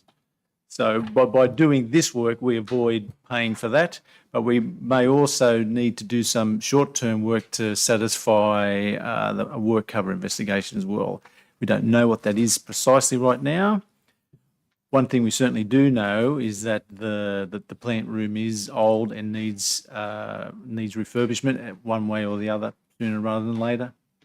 Thank you, Mr. Arms. Councillor Wright, does that answer your Thank you. question? No. Further, is that your Councillor Wells? Yep, Councillor Wells. Thank you, Mr. Mayor. I agree with Councillor Black saying that it's assets we need to maintain. Disappointed that it's taken so long, but especially since that there was a concern earlier in the year with a young employee. The sooner we get this fixed, the better. I am concerned about the length of time to complete the works and to get there, and that it's going to push it back potentially 2 weeks for opening of the new season out here. We know it opens in September, and it's already warm enough in Dubbo to swim long before then, so I'm sure our community might have something to say. I agree with having the works completed. I think that we just need to ensure that the community are aware that there's got to be a shorter season. Only by 2 weeks, I understand. However, our community will have something to say. But that's all I needed. Thank you. Thank you, Councillor Wells. Any further discussion? Councillor Showery. Thank you, Mr. Mayor. I will definitely support this motion because Aquatic Centre is one of the critical infrastructure in our region. But one day I would like to see council own that indoor facility, 50-metre indoor facility. That is my dream, and I'll fight for that always. Thank you. Thank you, Councillor Showery. Okay, so I think Councillor Burns has just had a toilet break there, so Councillor Burns has left the meeting. Further discussion or debate, councillors? Councillor Wells, you've got a question. I do have a question. Thank you, Mr. Mayor. In line with the works that will occur on the plant room, will there be other works occurring during this time? For example, the splash pad for the young kids. I understand that that was not open quite a bit. So it's an opportunity to do some major things in that, in the pool, in the aquatic leisure centre, while these things, other works are occurring. So it's a question. Thank you, Councillor Wells. Through you, Mr. CEO, to Mr. Arms. Thank you, Mr. Chair. Yeah, so the off-season is always a great opportunity for us to address the small-scale maintenance issues, and the splash pad is one of those, as well as the water slide for all three facilities. And so we have an allocation for that. It's like establishment costs, which is separate from the running operation of the facility. So yeah, we've started that process now, identifying and making repairs we can. Thank you, Mr. Arms. Councillor Wells, that answers that. Thank you. Further discussion or debate, councillors? Being none, Councillor Black, you have a right of reply. Required. Thank you. Okay, councillors, have that before us. All those in favour? Against? Declare that carried. Okay, Councillor Burns has resumed or returned to the meeting. CCL 24/93. Review of community committees, guiding principles. Can someone move that way, please? Thank you, Councillor Chowdhury, seconded by Councillor Black. Councillor Chowdhury, do you wish to speak to that? No, thank you, Mr. Mayor. It's pretty straightforward, a report. Thank you. Thank you. Further discussion or debate, councillors? There being Councillor Ivey. Just a comment, Mr. Mayor. I think that whole process of reviewing the committee structure was very useful. I think it gave the committees the opportunity to provide some feedback into their function. And I know that the couple of committees that I'm closely involved with, the Villages and the Wellington Town Committee, did appreciate it. They actually interacted pretty well. And I think some of the comments and if they're not recommendation, feedback that those committees gave would be very useful going forward. So I think it was a good exercise. Thank you, Councillor Ivey. Further comment or debate, councillors? Councillor Chowdhury, you probably don't need a right of reply to what Councillor Ivey said. Okay, thank you. All those in favour? Against? Declare that carried. CCL 24/94.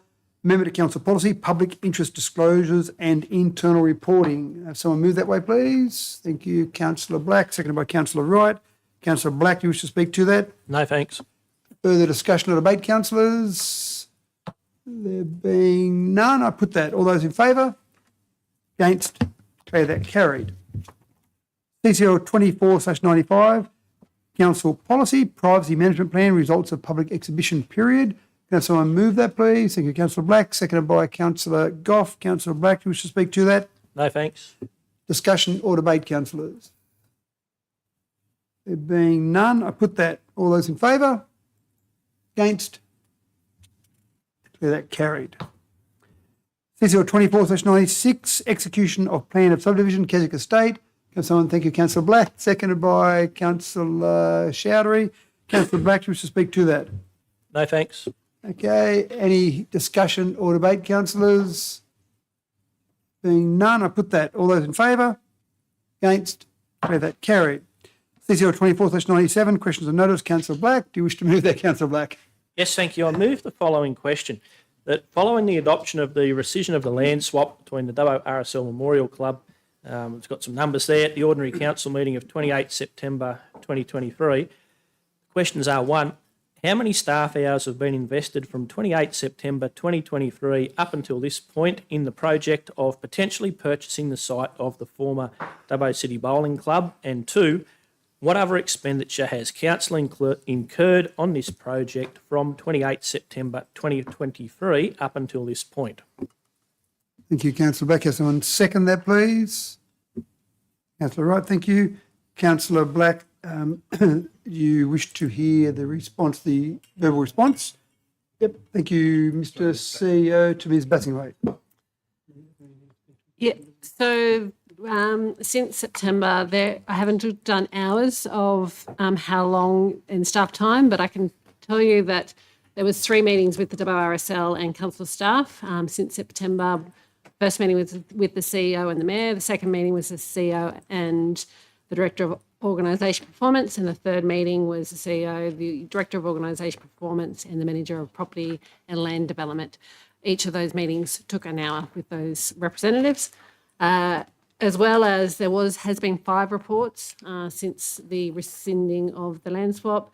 The first was in September, which was the CEO report for the rescinding of the land swap. The second was in October, which was the strategic land and acquisition of the former bowling club, which was prepared by myself. The third was in December, was the first report on the negotiations for the WRSL bowling greens. There was a following report in the March, which was an update, and the committee report in April. So to prepare those reports, they were done by executive staff. They go through the review process, so there is significant time in preparation of those reports. Staff time for the staff time. There was also staff time. We did get an independent independent valuation for the properties. So there was a staff time to prepare what information was required and provide that to the valuations, as well as getting quotes for those independent reviews. So therefore, the costs that were incurred since then have been mainly due external costs over staff time has been around the acquisition, the valuations, the independent valuations, which is around the 10 to 12 and a few incidentals. Thank you. So as we know, questions are notice. It's not designed to debate the answer as such. It's discussion. So Councillor Black, do you wish to raise any further points from that? Oh, only thank you very much for that report. So there's been a very significant amount of staff time put into 3 meetings, 5 reports, valuation time, and 10 to 12,000 on various other reports and things like that. And I think that's very important to note as we look at this later on, is that there has been a really significant investment in staff time to get to where we will be very shortly when we go into confidential session and look at the purchase of the bowling club and sale of another block of land. So I'd encourage all councillors to keep that in mind. Thank you. Thanks, Councillor Black. The next item, question of notice. Can you vote on that? No, don't really. Yeah, so it's for information, so we don't really need to vote on that as such. Next item, question on notice, is from Councillor Black. Councillor Black. Thank you. The question was regarding the funding of the Wiradjuri Tourism Centre and the internal loan, with an internal loan of $2.2 million plus foregone interest of $501,732, and referencing the report that came previously on the funding strategy for the application grant.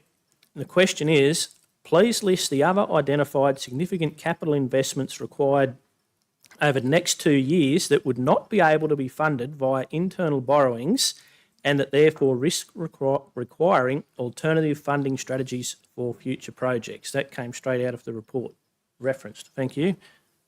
Thank you, Councillor Black. And again, I'll go to you, CEO, to Ms. Bassingthwaighte. The capital investment over the next 2 years is outlined in this agenda in the draft budget. So therefore, that program is fully funded. There is significant internal borrowings identified in the budget, which include the animal shelter, the River Street West intersection, the Blue Ridge Link Road and the Southern Distributor. So there is significant funds via internal loans invested in the detailed budget that will be going on display. For the second question, funding strategy, it is something that we do monitor. We do monitor the internal loan borrowings, noting that the Wiradjuri Centre is not currently in the draft budget. So this is something that is monitored, that if projects do come up, that if it is an opportunity to be grant funded as a strategic, noting that those funds are reserved for future asset renewals, as well as we do not have, as per legislation, we cannot borrow against the water and sewer funds. Thank you. Further comments there, Councillor Black? No, it's very comprehensive. Thank you very much for that. Just that we do have a big cost coming up when we didn't have to, and we can still not. Thank you. Thank you, Councillor Black. So move on to the next item, CCL 24/99, comments and matters of urgency. I'll start on the right. I'll come to you last, Damien, or Councillor Mann, sorry. I'll start on the right. Councillor Wright. Thanks, Mr. Mayor. I was fortunate enough to visit Japan for the first time a couple of weeks ago with a number of other councillors to visit Minakamo, our sister city over there. I just want to preface firstly by saying that that I did arrange and pay for my own accommodation and flights. I must say that I did have a council staff member assist me in actually booking my hotel in Minakamo, but that's the extent of it. Unfortunately, she didn't pay it for me. I had to pay that myself. So I know there's a bit of conjecture about there about the cost and certainly look, I won't speak for other councillors, but pretty sure they all did the same as me. So, look, Minakamo is an interesting place, and I wasn't quite sure what to expect when I got over there. But certainly, there's a lot of manufacturing in Minakamo, and which is obviously very different to Australia. The Gifu prefecture, where it sits, is about 2 million people, but Google's telling me there's only about 60,000 people in Minakamo. That seems quite small. I think there's a lot more people in Minakamo than that.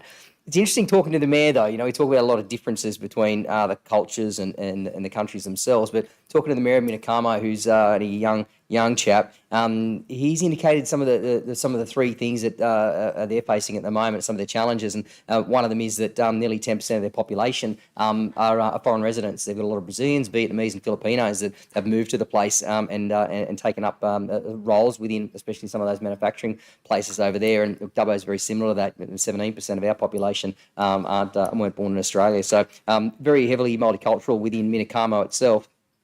They've got a CBD which is facing some challenges, much like a lot of smaller centres around our region as well, where they have a CBD that is maybe struggling to survive. Dubbo has quite a thriving CBD, but we still have those challenges from those larger businesses that want to set up on the fringes of the city, and that's a challenge that they've got as well. And again, one of their other challenges as well with that influx of people coming in and taking up those roles is accommodation. And again, that's no similar to the challenges that we have here as well. So I look at a lot of those bits and pieces, and I look at some similarities between Australian people and Japanese people, and we do have a fair bit more in common than just the fact that we have two totally different cultures. But there's a lot there that's similar.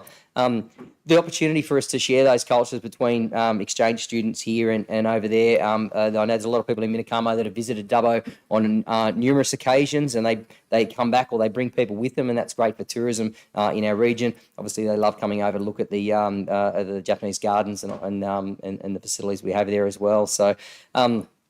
Absolutely glad I went, and I can't looking forward really to going back. I can't wait to go back again. And I certainly can't wait to see some of those people that we met in Minakamo visiting our city. We've just had our 35th year, I think it was, of our sister city relationship with Minakamo. I think they're about to undergo some celebrations themselves. I think it was 70 years as a city later in the year. So, but nevertheless, I can't wait to see some of them come back over here, and we can share our hospitality with them, much the same as they did with us. So, great experience. And again, if any councillors get an opportunity to do that in the future, whether it's outside a council arranged visit, I'm sure that they're more than hospitable, and they'd love to have any councillors or residents of Dubbo visit their city. So, thank you. Thank you, Councillor Wright. Councillor Wells. Thank you, Mr. Mayor. Just wanted to sort of make mention that last week was Youth Week, National Youth Week, and for Dubbo there was an array of different, I think, events. There was quite a large event across I can't remember the name of the oval, but off Gipp Street there near number one oval. And I had heard some good feedback from that youth event, and that there was some good engagement.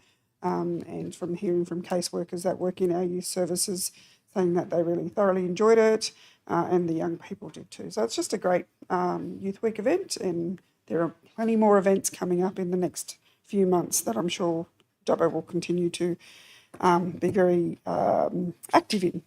I wanted to sort of also mention that, there's been lots of discussions around the emerging consultations with the community around the rehab centre, and the local health districts had some consultations with some of the community. Lots of different feedback from those. They've been positive and negative. I suppose the positive piece that I could speak to is the opportunity to be involved in the cultural on-country design piece with the architects, which is going to come back out to community next Monday. There'll be an invitation. We're sort of bringing in additional Aboriginal people to come and provide their input.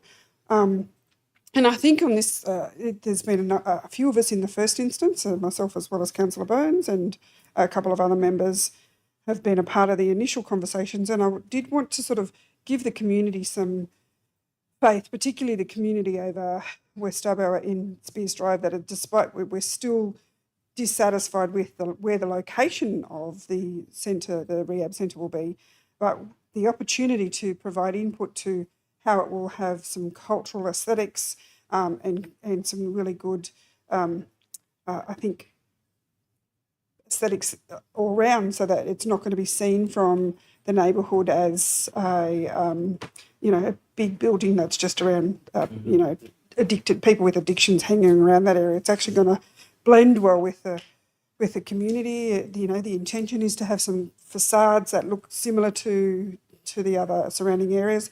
They're going to put yarning circles and ability for there to be campfire yarns. So they're really listening. So the architects are really listening, and the opportunity to broaden out that thinking next week is important, that we get some more voices to the table. And I am pleased about that process, despite not being happy about the location of where it actually is. But at least now we're moving to ensure that the build itself, I mean, I think it's probably slightly back to front. You probably should be doing the model before you do the build.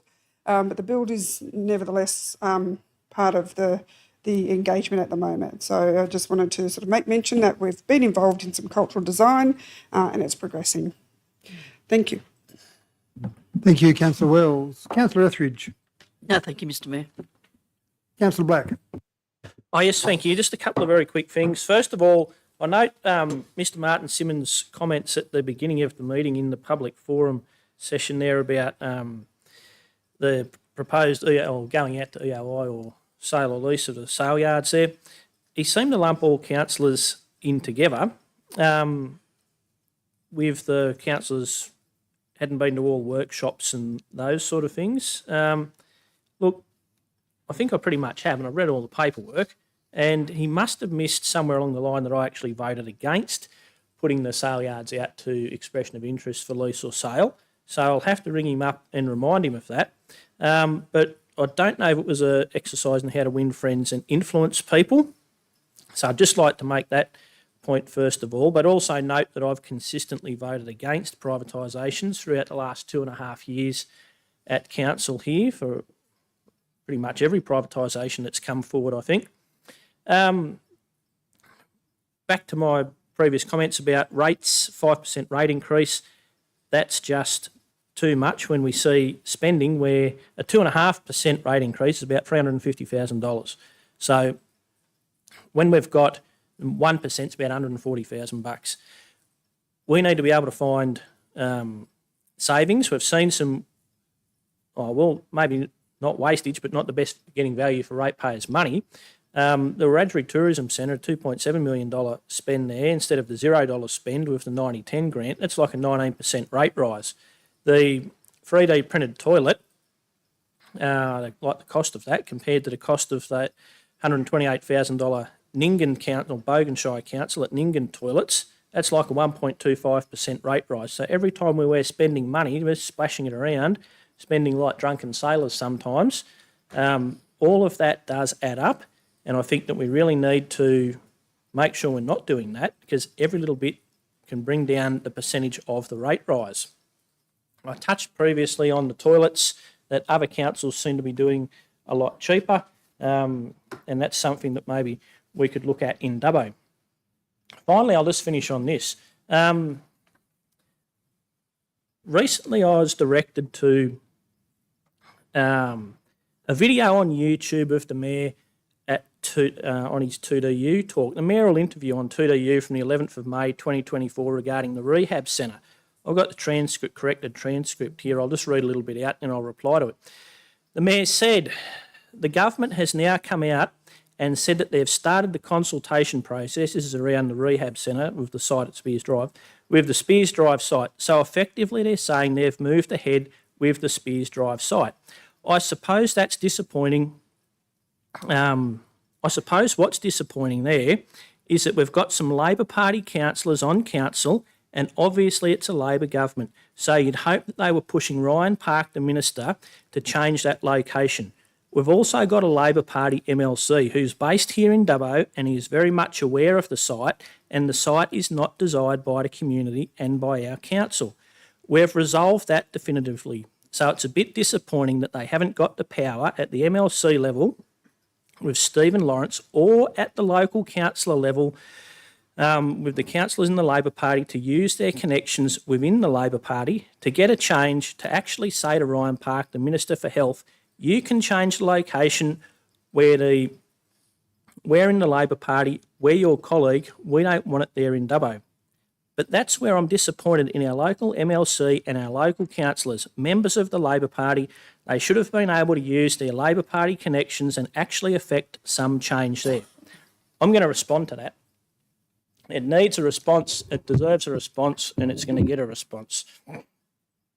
So this is the sort of commentary that needs to be responded to. And the Mayor said he's disappointed with the Labor councillors, three of us here, Councillors Wells and Etheridge and myself, and I'm very disappointed with the comments of the Mayor there. Mr Mayor, you go on these shows, you know that the presenters are not investigative journalists. You've gotten away with it time and time again. You thought you got away with this one, but you haven't. This is a bit like the going back for your hat, escaping the lines then, but going back for your hat on this one. Facts matter. The facts are that you voted for the rescission motion put up by Councillors Wright, Goff and Ivey to rescind the council's land offer for the rehab centre to be moved from Spears Drive to investigate two other lots of council-owned land. Also noting that before this council said in the report staff withdrew the offer of the Bungle Gumby land, that was the preferred site by New South Wales Health before they even started to look at alternative sites and settled on Spears Drive. Those facts matter.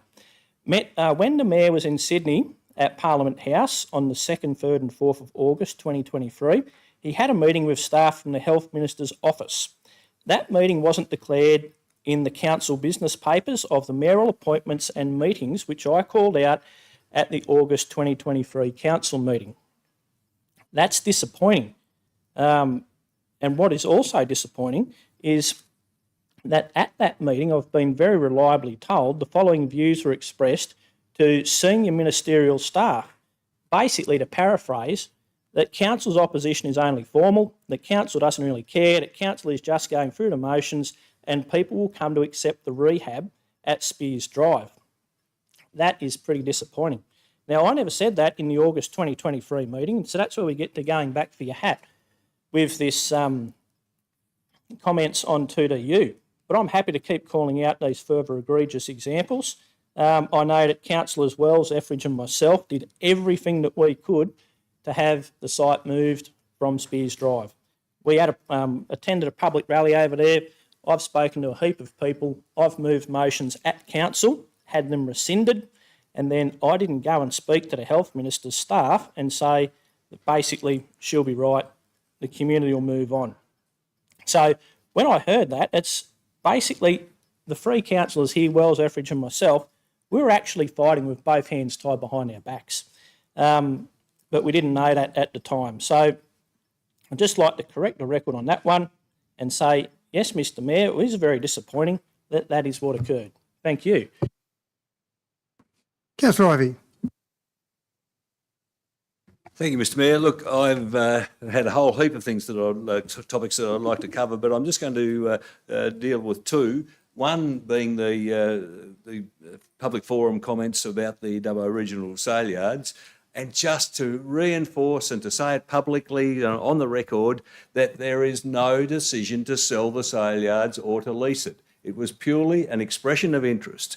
And I can say that I personally am committed in this debate to see the successful ongoing operation of the Dubbo Regional Livestock Markets in whatever form that may be, but the absolute continued successful operation of that facility is absolutely of complete importance. But in actually appraising that, though, I mean, to look at it objectively and sensibly in an analytical way, we need market information. We need better information. How much is the sale yards worth? What sort of figures is out there in the market for a lease? You know, let's get a few benchmarks to measure some things against. And the expression of interest is exactly that, just to get some market information about what the options may well be. Just on that, as an aside, and perhaps I shouldn't say this, but if I was a Dubbo Stock and Station Agents Association, I would be putting my ears back to try to lease that operation, because it then gives them more or less unfettered decisions and within guidelines, of course, but they don't have to deal with their partner, which is the Dubbo Regional Council. So, but anyway, that's a matter for them. But I would think that from their point of view, a lease may well have some have some benefits. Anyway, as I say, that's just a matter for them. But can I just use again this opportunity to say that I am absolutely categorically committed to doing whatever it needs to be done to make sure that the sale yards are the best livestock selling centre it can possibly be. And I think in looking at that commitment, it would be remiss not to look at what the market says in relation to sale and or leasing. So not as a decision to do that, but as a means of getting information on which to make a much more better informed position as to what would be the best way forward to do that. The other thing, just on a sad point, is obviously the fire which just virtually perhaps destroyed the facility at Pioneer Park.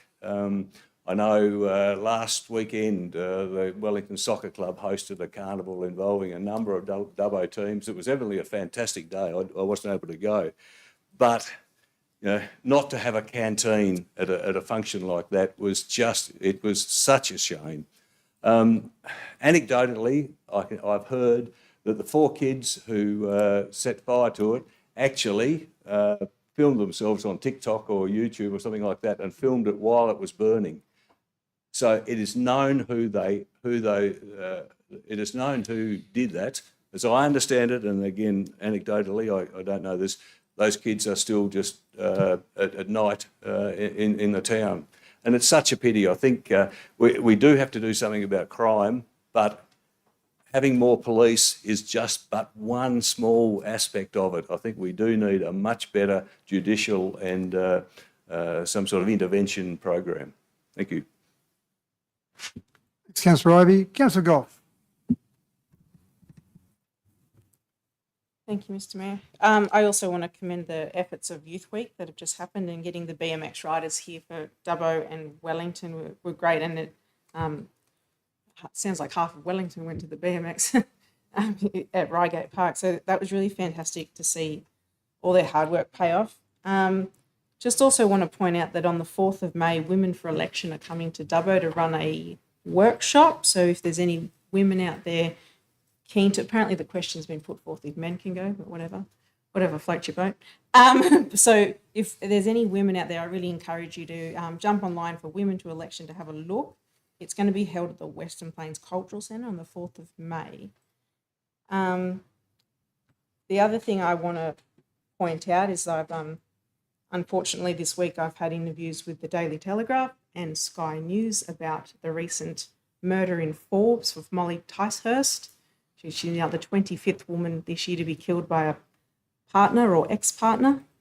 So I'm just reminding the community once again that domestic violence is a very bad thing happening in our area. Our command area is 3 times higher than the state average. It is a holistic solution of every level of government, everyone in the community, every department, health and mental health and education.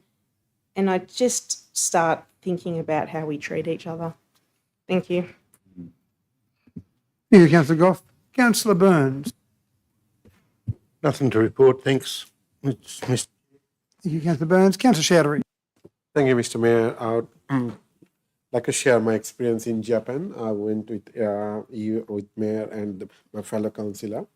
It was a really great experience in Japan and Korea because, and also like I declare, I spent my money to travel over there.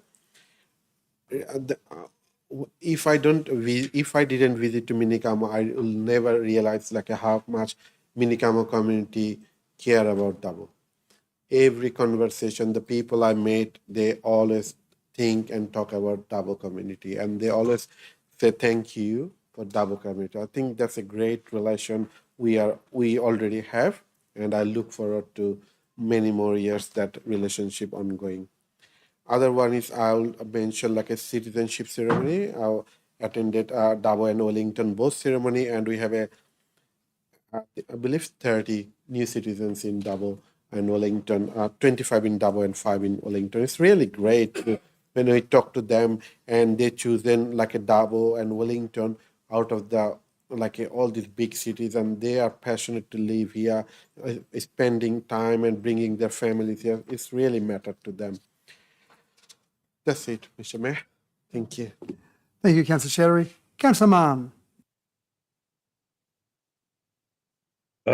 Thanks, Mr. Mayor. Just in interest, I know that Mudgee's been awarded the next 2 years. The Penrith Panthers are going to be playing some of their games there. Again, it's they seem to have the wood on the Western region areas for picking up these big games, and to have the 3-time so far premiers coming to your town again, it's got to be a good promotion for the town. And I know we revisited this last year with our opportunities, but I think it's something that we should always be looking at bringing to the table is the opportunities to bring some of these big ticket teams, etc., to town and find a way that we can make it profitable. Outside of that, that's all. Thanks. Thanks, Councillor Mann. So just briefly from me, it's already been mentioned there with South Korea and Japan, and again, I would echo the thoughts of Councillor Showry and Councillor Wright, and that being a wonderful relationship we've got with Japan, with Minakamo. South Korea was obviously the potential for a relationship, and we'll discuss that more about whether we go further with that. But in terms of Minakamo, 35th anniversary, as Councillor Wright said, you've only got to look at the Jurian Tea House built in Minakamo, given to us by Minakamo as a present, and then shipped over, I think 3 containers. 5 of their craftsmen came over back in 2002 and built that here in Dubbo for us, and then the whole Shiryu and Japanese garden. So what a wonderful present we've got there. We saw the present that we gave them recently as well, a couple of bronze kangaroos and a red path there called Dubbo Road, and not quite as impressive as the Jurian Tea House, but still we're getting somewhere there. So I think both those visits are very worthwhile, and to reiterate Councillor Wright's comments, self-funded by the councillors and by all the people on that trip, and certainly the process, the booking of plane tickets, all the rest of it, done by all the individuals on that trip. Citizenship, Councillor Shadow mentioned briefly. I just want to mention the countries that people came from in order of where they came from. Nepal was our number 1 country on these 2 citizenship ceremonies. India, Philippines, Iran, New Zealand, the Macau admin area, Russia, UK, Vietnam and Pakistan. What a huge variety of different places. 18.5% of our population that we have now at the last census were born overseas, and they're coming from all sorts of different places. And councillors do get along to some of those different ceremonies. I always find it fascinating to speak to some of those people about where they came from, how they got to this country, how they got to this city. And in some cases, I think the one that we attended in Wellington the other day, it was very much once one person came from the Philippines, he told his friends, his relatives about this great place to come, and then they brought friends and relatives over with them, and so that process seems to keep going. So look, I do get excited at those citizenship ceremonies. They are very uplifting, and I encourage people to come along. Last 2 things, Stockroot Music Festival on Saturday out at Lazy River Estate. It is difficult for organisations to make money out of music festivals now. I have no idea whether they made money out of that or not, but great to see local organisations that are still hosting music festivals and had some pretty good talent along there. Dan Davidson, Travis Collins, thank you. Travis Collins is there. So you've got some great talent, some well-known talent there. So great to see people doing it. And just to report back, I know councillors are very excited last meeting about my Dancing with the Stars potential appearance, and just to say that I survived, didn't win, and there was no chance that I was ever going to win in terms of my dancing skills, but the night raised $65,000 for the Cancer Council, so well done to the other 7 performers on the night. There were some very talented and also very amusing performances on the night. So thank you, councillors. Under Section 10A of the Local Government Act, the next items being CSC 24/100, 101, 102, I'll start that again. CSC 24/100, CSC 24/14 and CCL 24/101, 102, 103, 104, 105, 106, 107 and 108 and 109 have been identified as likely to be discussed in a closed session of council. Can I have someone move us into confidential session to discuss the confidential items? Thank you, Councillor Shouty, seconded by Councillor Wright. We have had no applications from members of the public to make their representations regarding whether the meeting should be closed to the public. Do any members of the public in the public gallery have any comments to make regarding the proposal to hear the items in a closed session of council? No? Okay, thank you for attendance. So any questions or debate, councillors, about moving into confidential session? There being none, I put that. All those in favour? Against? Declare that carried. We'll move into closed session, the time being 8:55. The streaming will now be turned off. Any members of the public will be asked to leave the chamber. The chamber will be reopened and the live stream restarted after deliberations on these matters, with the resolutions to be made public. Please stop.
Yep, and without the screen sharing.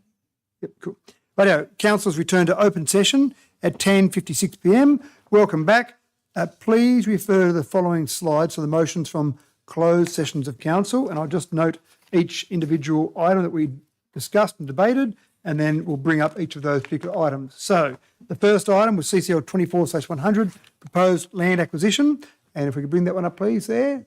That's excellent, thank you. And I'll leave that there just for a few seconds, and so people can screenshot that or stop the video there if they like. The next item was CCL 24/101, preparation of a feasibility study informing major upgrades to John Gilbert Water Treatment Plant, and we've got that up there, thank you. The next item, CCL 24/102, Burrendong Way Safer Roads Program, bitumen spray sealing tender. Next item is CCL 24/103, tender for design and construction of Burrendong 1 and Molong Street bridges.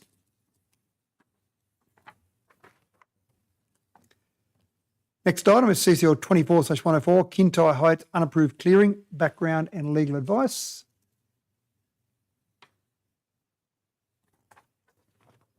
Next one is CCL 24/105, tender for shared pathway Pioneer Park in Wellington.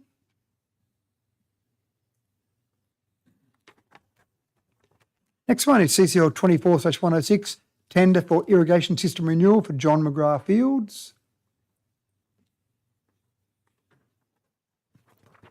Next item is CCL 24/107, proposed acquisition of land for the River Street West Collector Road project, Bumblegomby Road, roundabout.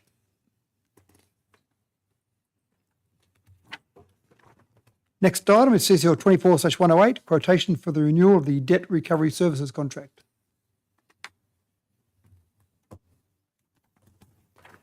Next one is CCL 24/109, People, Culture and Safety Quarterly Metrics Report.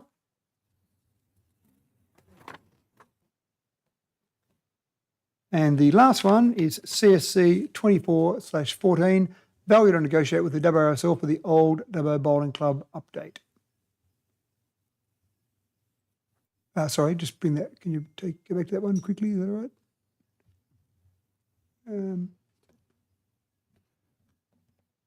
So that's actually just needs a slight correction there. Point 5 actually needs to have the motion that was moved by, resolved by councillors. After 3.3 hectares of Keswick land, after that, you would need the dollar value there, and then the purchase price. So if you can just adjust that, please. So see, I'll just slip down there. So just so we've got the accurate record displayed for people.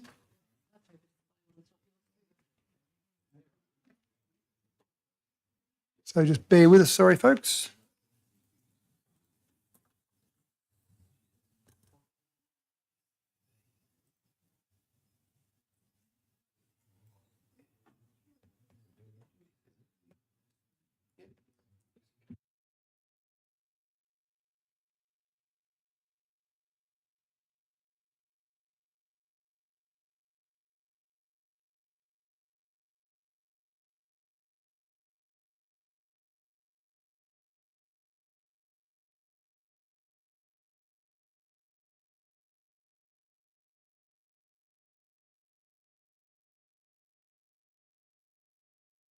Okay, thank you. So that's just updated 0.5 there. So please ignore the first 0.5 that was there. And okay, sorry, just leave it a bit longer there. Thank you. Okay, but yeah, thank you. There are no further items for consideration of the ordinary council meeting. I declare the meeting closed, the time being 11:00 p.m. Web stream is now being completed. Thank you for your attendance.